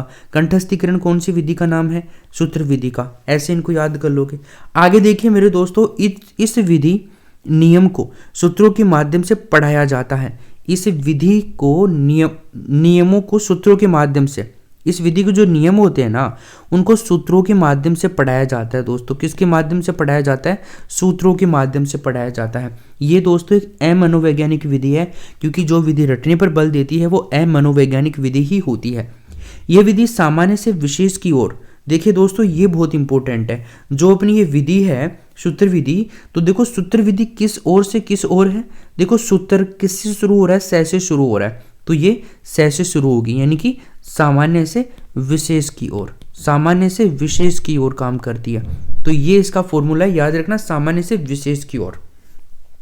शिक्षण सूत्रों पर आधारित है, कौन से पे, सामान्य से विशेष की ओर। इसके 6 प्रकार होते हैं दोस्तों।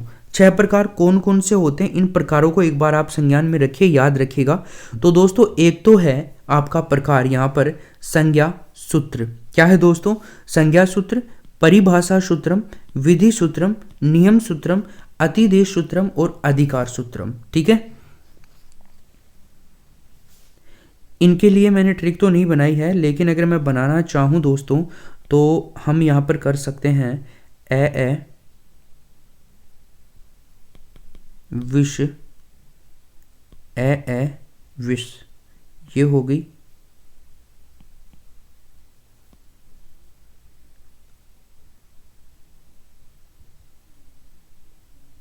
और दोस्तों यहां पर आप कर सकते हैं पन्नी। देखो किसी को विष दिया जाता है तो पानी मांगता है और ए करता है, ठीक है, क्योंकि आवाज भी नहीं निकलती। ऐसे याद कर लो इसको। आप किसको याद कर लोगे इसको, ये विधि जो है आपकी सूत्र विधि, इसको इस तरह से याद कर लो। सूत्र विधि सारी मैं एक ही बार में दिखा देता हूं आपको। ये देखिए, संज्ञान सूत्रम, परिभाषा सूत्रम, विधि सूत्रम, नियम सूत्रम, अतिदेश सूत्रम और अधिकार सूत्रम। अब देखो आप यहाँ पे इनको कैसे लगाओगे। ऐसे आपके अधिकार सूत्र हो जाएगा, ऐसे आपके अतिदेश सूत्र हो जाएगा, वि से आपके विधि सूत्र हो जाएगा, से आपके संज्ञान सूत्र हो जाएगा, पै से आपके परिभाषा से सूत्र हो जाएगा और नी से आपके नियम सूत्र हो जाएगा। क्लियर है, इनको याद कर लीजिएगा, मैंने ट्रिक बना दी है हाथों हाथ ही। अब देखिए आगे बात करते हैं अपन। ये आपके सूत्र विधि की बात थी। अब हम बात करते हैं व्याख्या विधि की। किसकी बात करने वाले हैं दोस्तों, व्याख्या विधि की बात करने वाले हैं। तो देखो इसका प्रचलन किस टाइम में हुआ था दोस्तों, पतंजलि के टाइम पीरियड में हुआ था। पतंजलि दोस्तों पाणिनि के बाद में आए थे, तो इसका प्रचलन कब हुआ था, पतंजलि के टाइम पीरियड में। कौन सी विधि का, व्याख्या विधि का। देखो पतंजलि के अनुसार अगर हम बात करें तो व्याख्या के 4 अंग हैं। पतंजलि ने व्याख्या के कितने अंग बताए दोस्तों, 4 महत्वपूर्ण अंग बताए। एक तो चर्चा, एक इन्होंने बताया था प्रति उदाहरण, उदाहरण और वाक्य दृशाहार विधि, इसके बारे में बात करेंगे। तो ये 4 प्रकार हैं, इनको आप अच्छे से याद रखेंगे, ठीक है, चारों प्रकारों को। तो चर्चा, उदाहरण, प्रति उदाहरण। देखो उदाहरण है तो प्रति उदाहरण भी दिए जाएंगे, क्योंकि व्याख्या विधि है तो उदाहरण और प्रति उदाहरण तो चलते रहते हैं। अब व्याख्या विधि है तो चर्चा भी चलेगी उसके ऊपर, और दोस्तों आपके वाक्य अध्याहार भी आपका इसका क्या है, प्रकार है, किसका, व्याख्या विधि का। ये चारों आप याद कर लीजिएगा,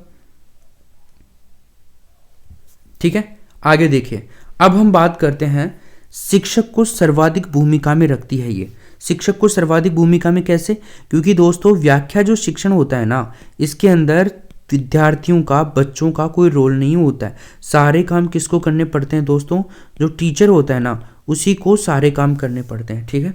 सर्वाधिक प्रचलित विधि है दोस्तों ये। कौन सी विधि है, सर्वाधिक प्रचलित विधि है ये। कौन सी, सर्वाधिक प्रचलित विधि है दोस्तों ये, ठीक है।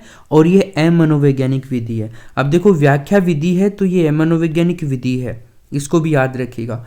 परंपरागत विधियां लगभग अमनोवैज्ञानिक ही हैं, इनको ऐसे याद कर लो आप। तो अब देखिए अगली जो विधि है दोस्तों अपनी, वो है अव्याकृत विधि।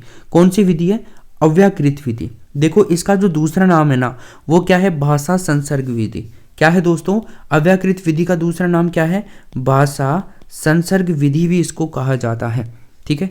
इस विधि में भाषा के साथ साथ में व्याकरण का ज्ञान करवाया जाता है। किसका करवाया जाता है, भाषा का तो करवाया ही जाता है, इसके साथ में व्याकरण का भी करवाया जाता है। अब देखो अन्य नाम क्या हुआ, भाषा संसर्ग, क्योंकि इसमें भाषा का ज्ञान होता है और भाषा के साथ में व्याकरण का ज्ञान भी होता है, तो भाषा संसर्ग विधि बन गई है।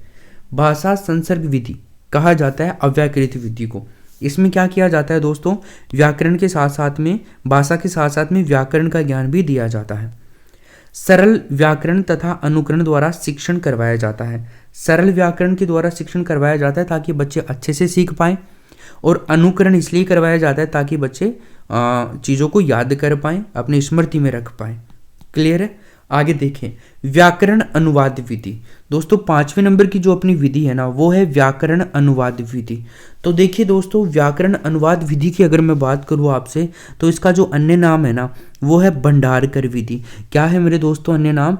भंडारकर विधि भी इसको कहा जाता है। क्या कहा जाता है? भंडारकर विधि। इसके दोस्तों प्रवर्तक कौन है? रामकृष्ण गोपाल भंडारकर। देखो भंडारकर के नाम से याद कर लेना, भंडारकर इसके प्रवर्तक हैं, ठीक है ना, उन्हीं के नाम पर पड़ी। अन्य नाम क्या है? भंडारकर विधि। व्याकरण अनुवाद, देखो व्याकरण अनुवाद, व्याकरण है पहले तो, और फिर है अनुवाद, तो व्याकरण अनुवाद विधि है ये। किसके ऊपर बल देती है दोस्तों? ये बल देती है सरल व्याकरण और अनुवाद के ऊपर। भाई व्याकरण का अनुवाद करने वाली विधि है, तो विधि किस लिए आएगी? सरलीकरण के लिए आएगी ना, तो सरल करती है व्याकरण के नियमों को और अनुवाद करने के लिए काम में आती है। इस विधि को क्या कहा जाता है? व्याकरण अनुवाद विधि कहा जाता है। तो दोस्तों ये 5 तो थी आपके कौन सी विधि? परंपरागत विधि। मैं आपको रिकमेंड करूंगा कि इस कंप्लीट वीडियो को एक बार देखने के बाद में आपको एक बार वापस से शुरू कर देना है, ताकि सब कुछ आपको समझ में आ जाए। जो थोड़ा बहुत रह रहा है आपके समझ में नहीं आ रहा है, वो एक बार वापस से आ जाएगा। दोबारा से इस वीडियो को जरूर देखिएगा। मान एजुकेशन के यूट्यूब चैनल को जरूर लाइक कीजिए, और टेस्ट वगैरह ये सब देने के लिए आप मोबाइल ऐप भी डाउनलोड कर लो मान एजुकेशन का। नवीन विधियां देखिए दोस्तों, तो नवीन विधि सबसे पहले तो आगमन विधि की बात करते हैं। व्याकरण शिक्षण की नवीन विधियां हैं, इनमें एक तो आगमन विधि। दोस्तों इसे व्याकरण शिक्षण की सर्वोत्तम विधि माना जाता है। क्या माना जाता है दोस्तों? इसको व्याकरण शिक्षण की क्या माना जाता है? सर्वोत्तम विधि माना जाता है। किसको? आगमन विधि को। ठीक है, अब देखें प्रवर्तक कौन है इसके? पतंजलि। पतंजलि दोस्तों आगमन विधि के प्रवर्तक हैं। इसको कैसे याद करोगे? पतंजलि क्या करते हैं? आते हैं। पतंजलि क्या करते हैं दोस्तों? पतंजलि आते हैं। कहाँ आते हैं? संस्कृत में आते हैं। इस विधि का सबसे पहले प्रयोग महाभाष्य में किया गया था, पतंजलि के द्वारा ही रचित है। तो इस विधि का सबसे पहले प्रयोग कहाँ पे किया गया था दोस्तों? महाभाष्य के अंदर किया गया था। फिर देखिए उदाहरण प्रदर्शनी नियमम प्रति, किधर से किधर है इसका शिक्षण सूत्र? शिक्षण सूत्र है, इसके शिक्षण सूत्र का अनुसरण किया जाता है। कौन से का? पहले उदाहरण दिए जाते हैं फिर नियम। ये इजी है दोस्तों, पहले उदाहरण देकर के नियम की ओर जाना, उदाहरण देकर के दोस्तों उदाहरण टू नियम, नियम की ओर जाना। तो पहले नियम बता देंगे तो बच्चे बोर हो जाएंगे, पहले उदाहरण देंगे और फिर नियम की ओर। यानी कि दोस्तों कौन सा शिक्षण सूत्र हो गया? सरल से कठिन। उदाहरण सरल होते हैं तो सरल से कठिन की ओर बढ़ती है ये विधि। क्लियर है सभी के? तो शिक्षण सूत्र क्या हो गया आपका? उदाहरण प्रदर्शनी नियमम प्रति। इसको याद रखना है, संस्कृत में ऐसे ही मिलेगा आपको एग्जाम में। मनोवैज्ञानिक विधि है दोस्तों ये, क्योंकि ये बच्चा कैसे सीखता है उस नियम पर काम करती है। बताया ना, उदाहरण से नियम की ओर काम करती है, सरल से कठिन की ओर। तो ये एक मनोवैज्ञानिक सोच है दोस्तों इस विधि को डेवलप करने के पीछे। तो याद रखिएगा ये एक मनोवैज्ञानिक विधि है। ये निम्न स्तर के लिए उपयोगी है दोस्तों, निम्न स्तर के लिए। उच्च स्तर के बच्चे तो नियम से उदाहरण की ओर भी सीख लेंगे, लेकिन निम्न स्तर के लिए काफ़ी महत्वपूर्ण है। और वो विधियाँ जो निम्न स्तर के लिए होती हैं ईजी, वो बहुत इंपॉर्टेंट विधियाँ होती हैं दोस्तों।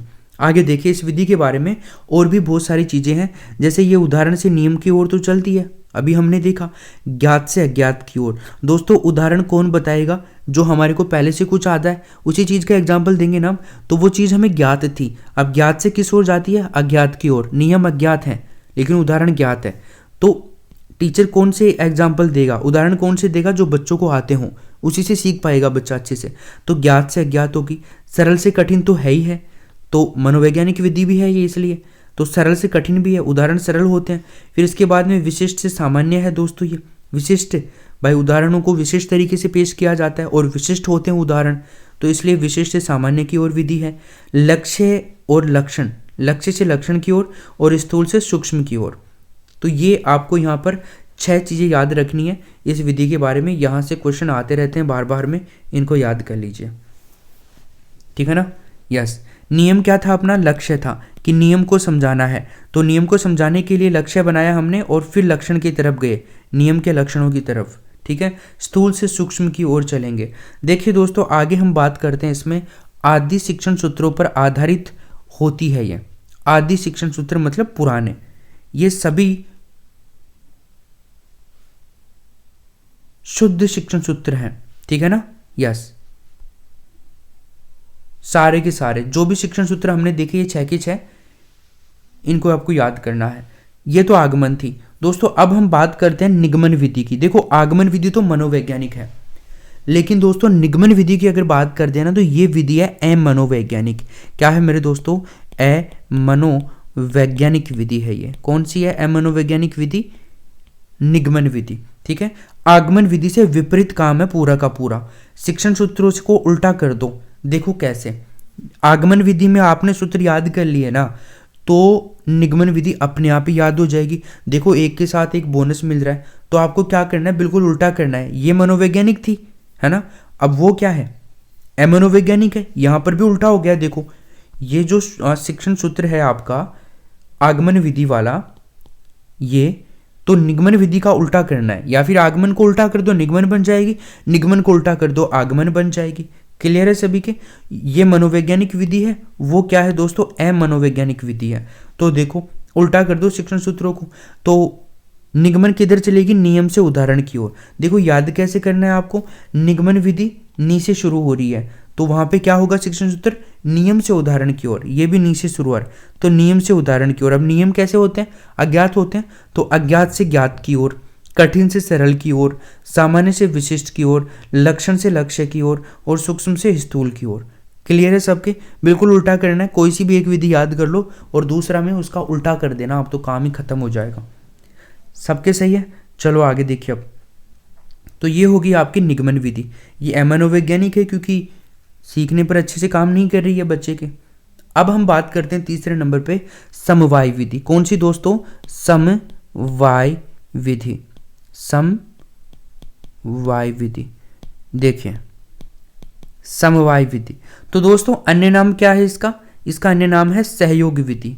समवाय नाम से ही पता चल रहा है, सम और सहयोग, स से समवाय और स से सहयोग विधि, ठीक है।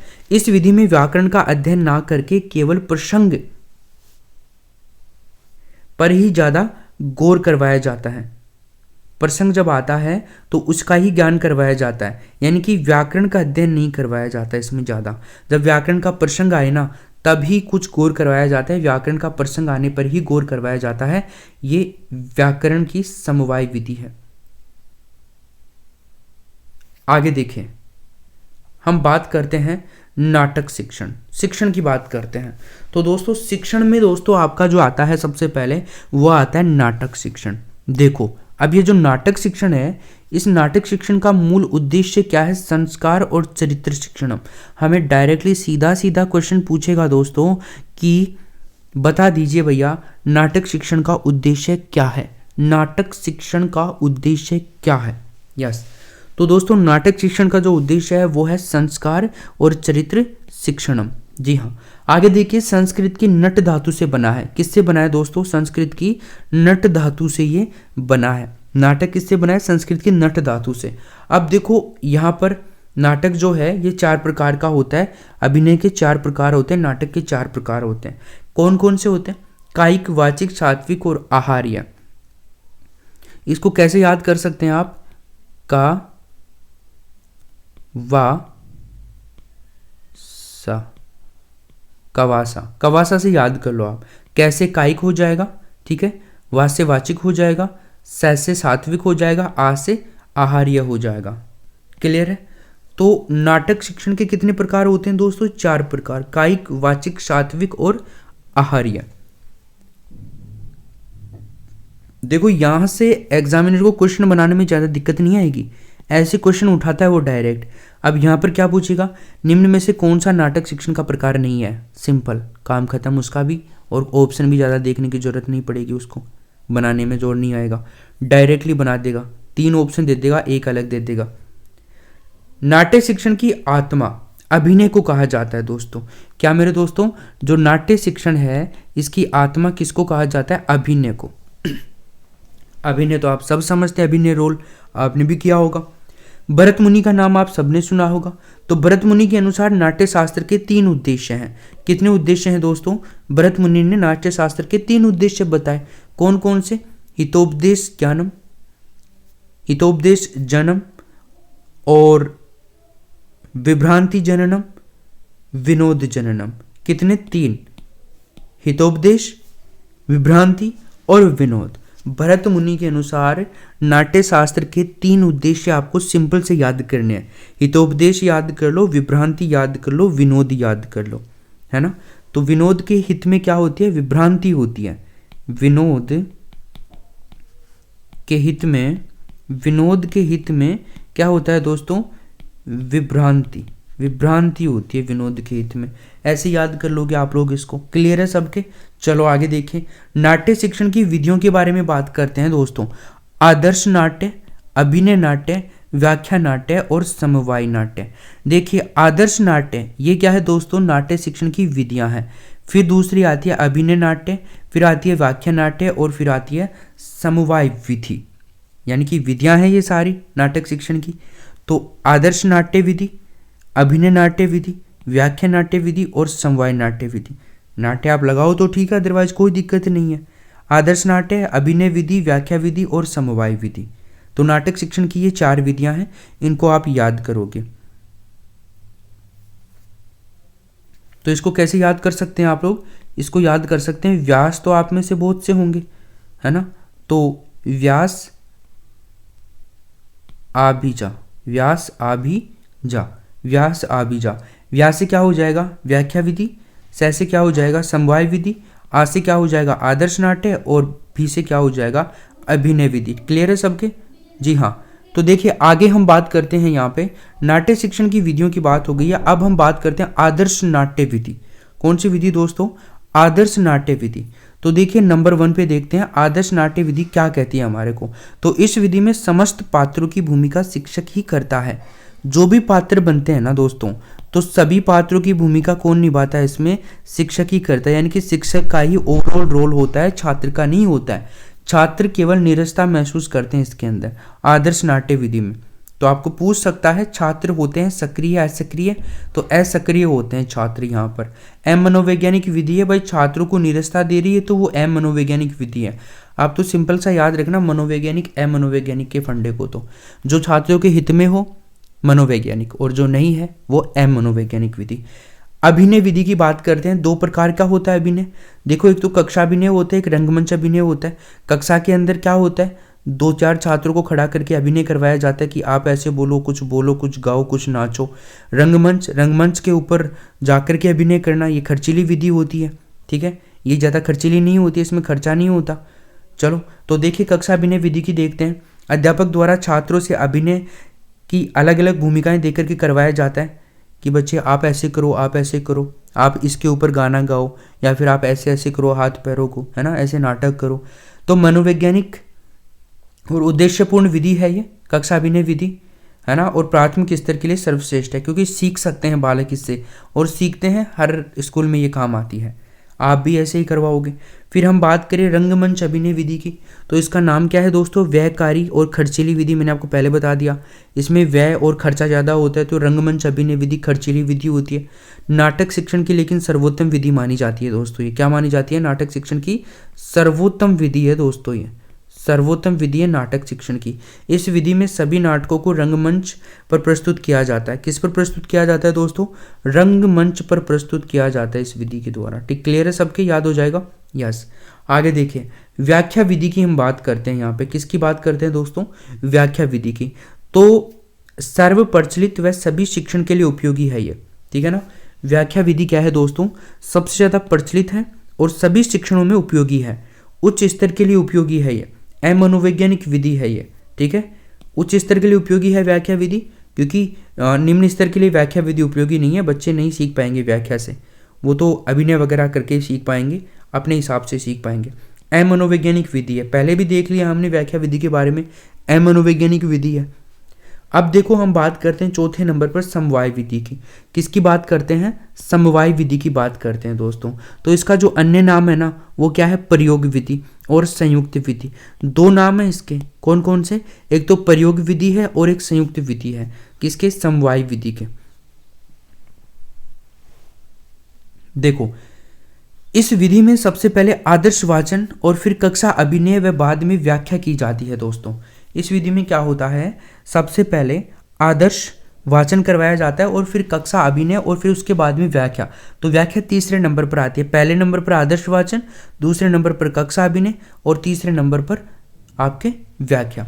नाटक शिक्षण की सर्वश्रेष्ठ विधि मानी जाती है कौन सी? समवाय विधि।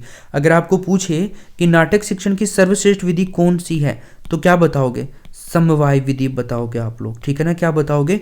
समवाय विधि बताओगे। दोस्तों अब आगे आता है आपका अनुवाद शिक्षण। ऐसे दोस्तों सारे वीडियोस मिलेंगे आपको। एनसीईआरटी की जो बुक्स हैं, एनसीईआरटी बेस्ड जो बुक हैं सारी, उनके नोट्स तैयार हो चुके हैं इसी प्रकार की दोस्तों। उनके आपको 6th क्लास की, 7th क्लास की, 8th क्लास की, 9th क्लास की और 10th क्लास की, इन सभी क्लासेज की एक एक बुक के एक एक वीडियो जाएंगे दोस्तों। जैसे 6th क्लास में 3 बुक है, 3 बुकों के 3 वीडियो। 7th क्लास में जितनी बुक है उनके वीडियो आएंगे, 8th में, 9th में, 10th में, ठीक है ना? तो दोस्तों आपका सिलेक्शन कोई नहीं रोक सकता है अगर आप ये वीडियो देखेंगे आने वाले। इसके अलावा मान एजुकेशन पर आपके लिए जो डाला हुआ है मटेरियल उसको आप फॉलो करते हैं, उसको बाय करते हैं तो जी हाँ, मान एजुकेशन अपना मोबाइल ऐप है, उसको आप जरूर डाउनलोड कर लेना। अनुवाद शिक्षण की बात करते हैं। अनुवाद शिक्षण का उद्देश्य क्या है दोस्तों? द्विभाषा ज्ञानम, यानी कि 2 भाषाओं का ज्ञान। देखो कोई अनुवाद करते हैं हम इंग्लिश से, कोई अगर आपको अनुवाद करना है किसमें दोस्तों? हिंदी के अंदर, तो इंग्लिश का अनुवाद हिंदी में कौन कर पाएगा? जिसको इंग्लिश आती है। और अनुवाद कर रहा है तो इसका मतलब उसको वो लैंग्वेज भी आती है जिसमें अनुवाद कर रहा है। तो 2 भाषाओं का ज्ञान कौन सी विधि देती है? द्विभाषा ज्ञानम अनुवाद विधि। क्लियर है? देखो अनुवाद विधि के प्रकार 3 है। कौन कौन से? अक्षरानुवाद, छायानुवाद इसको भावानुवाद भी बोलते हैं, और तथ्यानुवाद इसको सर्वश्रेष्ठ प्रकार माना गया है। किसका? अनुवाद शिक्षण का सबसे अच्छा प्रकार कौन सा है? बेस्ट तथ्यानुवाद, तथ्यों की अनुवाद करता है जो। इसके बारे में देखते हैं। देखिए ये तो हो गए प्रकार। इसके प्रकारों को आपको डायरेक्टली याद करना है, अक्षरानुवाद, छायानुवाद और तथ्यानुवाद। अब देखिए अनुवाद शिक्षण की विधियों के बारे में बात करते हैं। किसके बारे में बात करते हैं दोस्तों? अनुवाद जो शिक्षण है इसकी विधियों के बारे में बात करते हैं। अनुवाद शिक्षण की विधियां देखिए तो दोस्तों अनुवाद शिक्षण की जो विधियां हैं, एक तो है पुस्तक विधि, द्विभाषा विधि, तुलना विधि, अनुकरण विधि बोलते हैं इसको, और एक मातृभाषा विधि। ठीक है, अनुवाद शिक्षण की कौन कौन सी विधियां हैं दोस्तों? एक तो पुस्तक विधि, भाई पुस्तकों का अनुवाद होता है। द्विभाषा विधि, जहां पर 2 भाषाओं का ज्ञान होगा वहां पर भी। एक तुलना विधि, तुलना विधि को अनुकरण विधि कह सकते हो, और मातृभाषा विधि। ये 4 विधियां हैं अनुवाद शिक्षण की विधियां।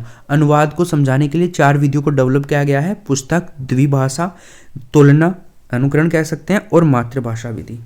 आई अनुवाद मातृभाषा में भी किया जाता है ताकि बच्चा अच्छे से सीख पाए, इसलिए मातृभाषा विधि भी डेवलप करी गई। तुलना करके 2 चीज़ों के बीच में अनुवाद करा जाए, 2 भाषाओं के बीच में अनुवाद करा जाए, और पुस्तक के अंदर जो लिखा हुआ उसका अनुवाद करा जाए। क्लियर है सबके? चलो आगे देखिए। अब हम बात करते हैं पुस्तक विधि की। तो दोस्तों नंबर 1 पे जो आती है अपनी वो आती है पुस्तक विधि। अब देखो पुस्तक विधि की सहायता से मातृभाषा को अन्य भाषा में परिवर्तित किया जा सकता है। किसकी सहायता से दोस्तों? पुस्तक विधि जो है अनुवाद शिक्षण का ही है विधि। तो पुस्तक विधि, पुस्तक की सहायता से, कोई भी बुक है उसकी सहायता से मातृभाषा को अन्य भाषा में परिवर्तित कर सकते हैं हम, अगर हमारे को पुस्तक का ज्ञान है तो। भाई आपकी जो मातृभाषा है ना, जैसे मेरी मातृभाषा कहीं है ढूंढाड़ी, ढूंढाड़ी मेरी मातृभाषा है। तो दोस्तों अब मेरी मातृभाषा क्या है? ढूंढाड़ी। ऐसे मैंने बोला, 2 भाषाओं में बोल दिया। मेरे को मेरी मातृभाषा आती है, मेरे को किताब का नॉलेज है, मेरे को हिंदी का नॉलेज है। भाई बुकों में हिंदी आती है तो हिंदी का मुझे नॉलेज है, हिंदी भाषा का, इसलिए मैं उसको कन्वर्ट कर दिया। तो मातृभाषा को अन्य भाषाओं में कन्वर्ट किया जा सकता है। ये सरल से कठिन की ओर होती है। भाई सरल से कठिन की ओर, सरल से कठिन की ओर कैसे? आपकी जो मातृभाषा है वो आपको ऑलरेडी आती तो वो सरल होगी, और जो आप कन्वर्ट करने वाले हो दूसरी किताबी लैंग्वेज में तो वो तो थोड़ी कठिन होगी ना हमारे लिए। बिल्कुल होगी। देखो जो पढ़े लिखे लोग नहीं है ना, वो आपको जो भाषा है कई लोग कन्वर्ट नहीं कर पाते हैं किताबी लैंग्वेज में। आप खुद करके बता दो मेरे को चाइनीज़ में, इसको नहीं कर पाओगे। इंग्लिश में कर दोगे, हिंदी में कर दोगे, लेकिन चाइनीज़ में नहीं करोगे, फ्रेंच में नहीं करोगे, क्योंकि आपने वो पढ़ी नहीं है। जापानी में नहीं करोगे। नेक्स्ट देखिए, द्विभाषा विधि की बात करते हैं। 2 नंबर पर क्या थी? द्विभाषा विधि। तो अनुवाद शिक्षण की सर्वश्रेष्ठ विधि है दोस्तों ये। कौन सी? द्विभाषा विधि। याद रखिएगा, अनुवाद शिक्षण की सर्वश्रेष्ठ विधि कौन सी है? द्विभाषा विधि।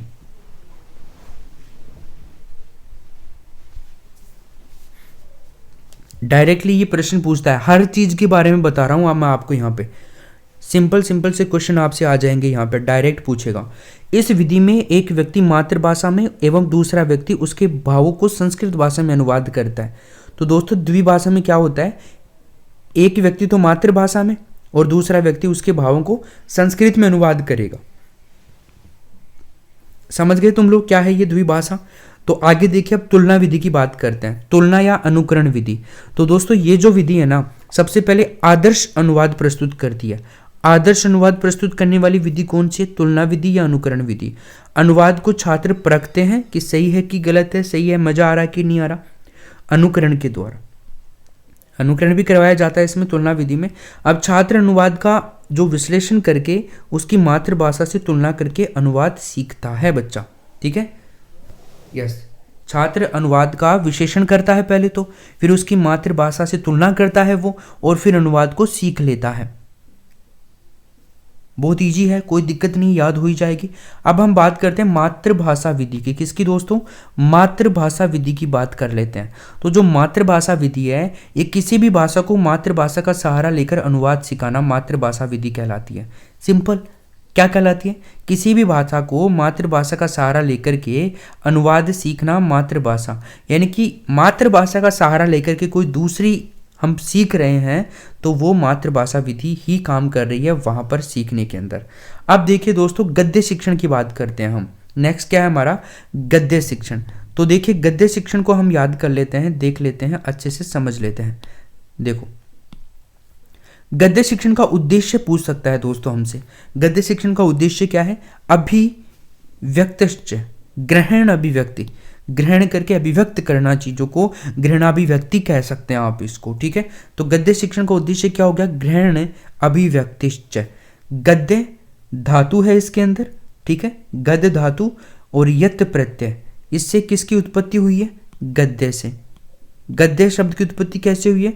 गद्य तो क्या है? धातु, और यत क्या है इसके अंदर? प्रत्यय है यत।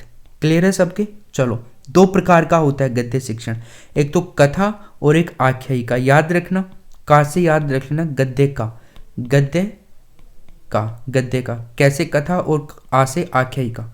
क्लियर है? चलो, तो 2 प्रकार की होती है गद्य शिक्षण, 2 प्रकार का, कथा और आख्यायिका।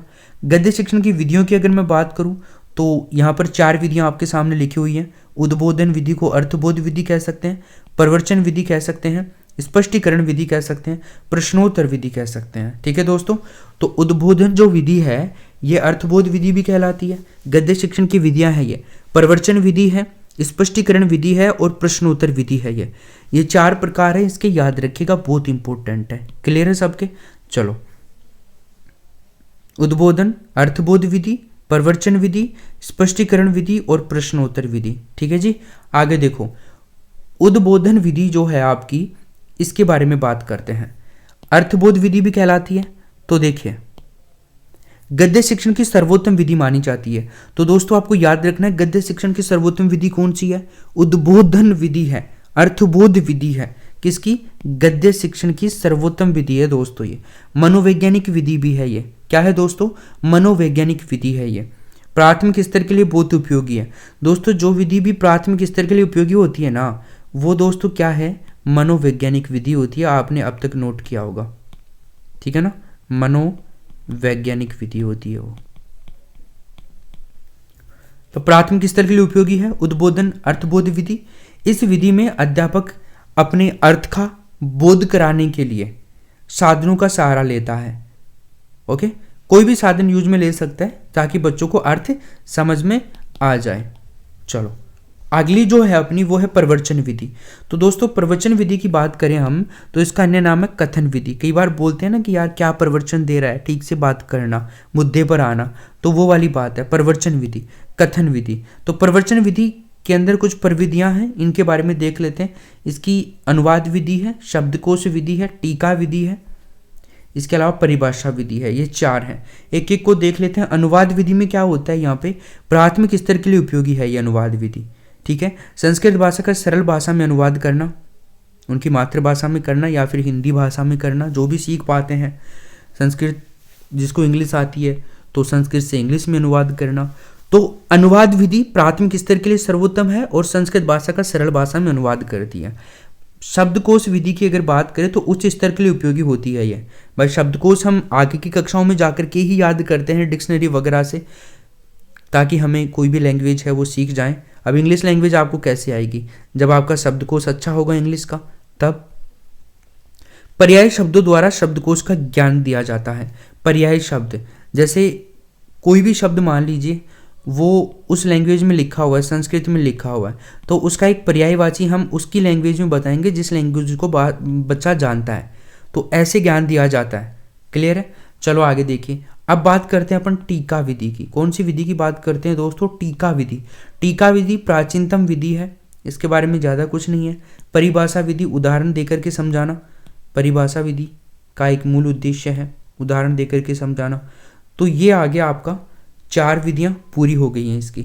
तीसरे नंबर पर है दोस्तों जो है आपकी स्पष्टीकरण विधि। कौन सी है, स्पष्टीकरण विधि है। तो जटिल पदों का अर्थ स्पष्ट करने के लिए व्याकरण का सहारा लिया जाता है।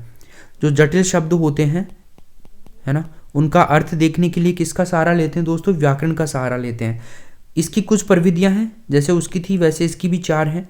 एक तो व्युत्पत्ति, तुलना, वाक्य प्रयोग और प्रसंग द्वारा, ये 4 हैं दोस्तों आपके। ठीक है ना, इनको हम याद करेंगे। निम्न प्रविधियां कौन कौन सी, व्युत्पत्ति, तुलना, वाक्य प्रयोग और प्रसंग द्वारा स्पष्टीकरण की प्रविधियां हैं। अब देखिए दोस्तों आगे हमारी आती है प्रश्नोत्तर विधि। कौन सी विधि आती है, प्रश्नोत्तर विधि आती है। तो प्रश्नोत्तर विधि को देखो आप एक बार। प्रश्नोत्तर विधि के दोस्तों जो अन्य नाम है ना, 3 अन्य नाम है। एक तो संवाद विधि कह सकते हैं, सुकराती विधि आप इसको कह सकते हैं, और डायलेक्टिक विधि भी आप इसको कह सकते हैं। सुकराती विधि कह सकते हैं, इसका मतलब प्रवर्तक कौन है इसका, सुकरात है। कौन है इसका प्रवर्तक, सुकरात है इसका प्रवर्तक।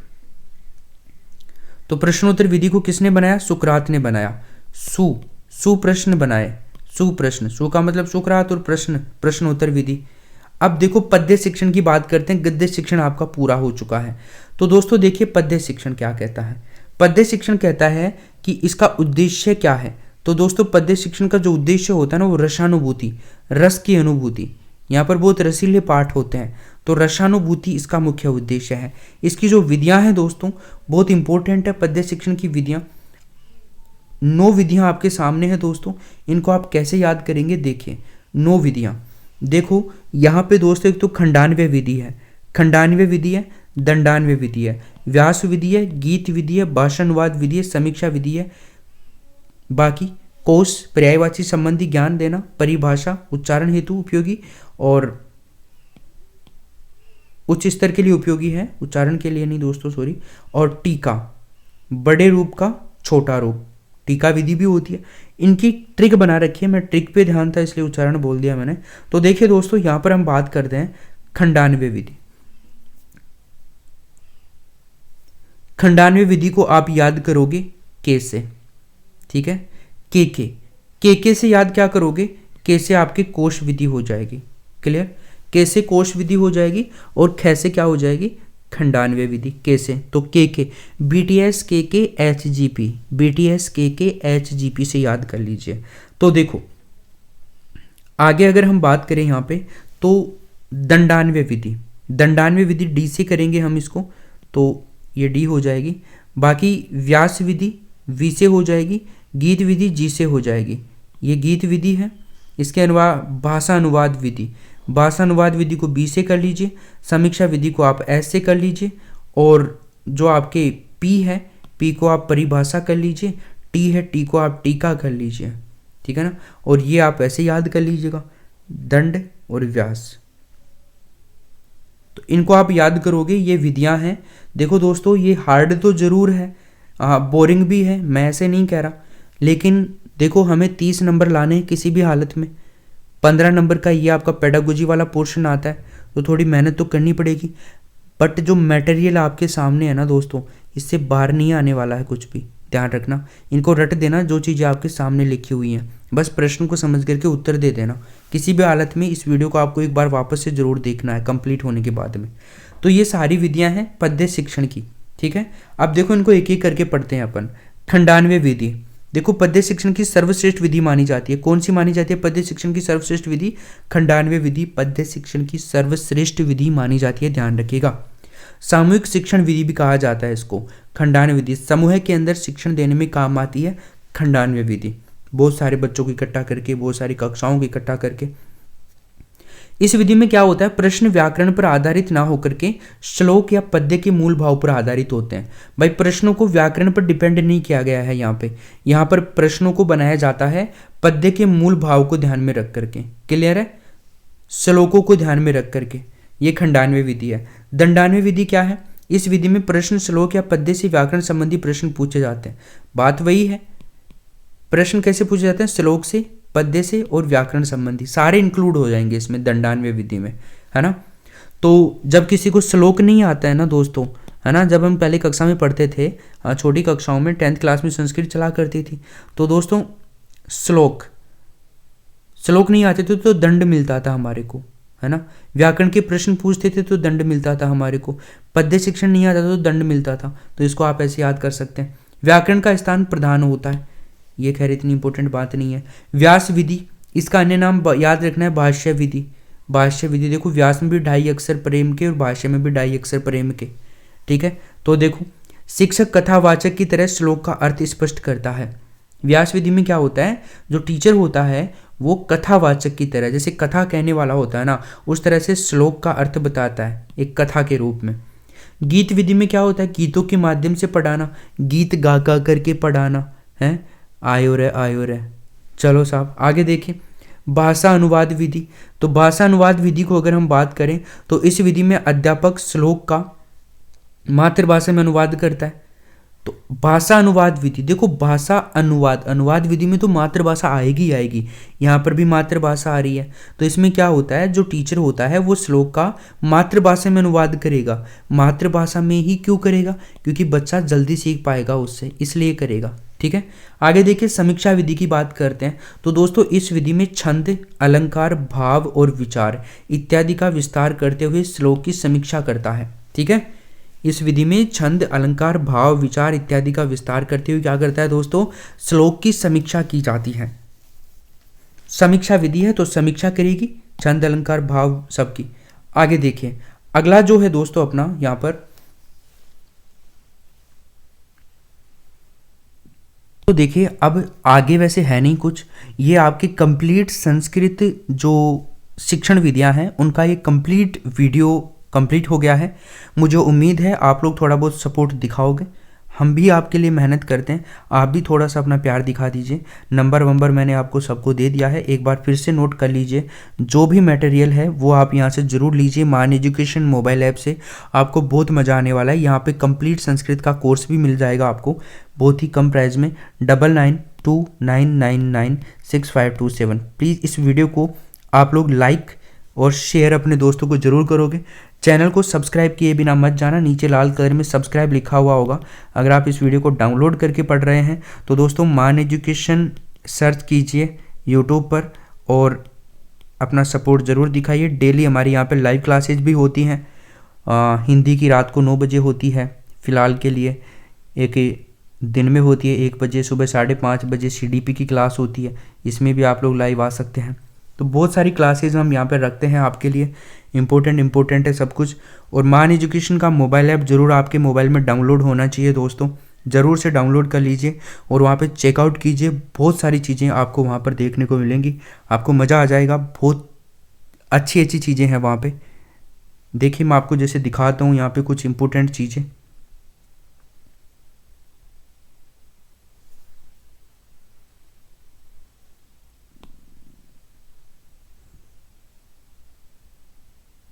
थोड़ा ये लोड हो रहा है, इसको एक बार मैं दिखा देता हूँ आपको, आपके कोर्स में क्या क्या चीज़ें आपको मिलने वाली हैं, ये एक बार आप देख लीजिए। देखिए दोस्तों, जैसे ये एक कोर्स है और इसके अंदर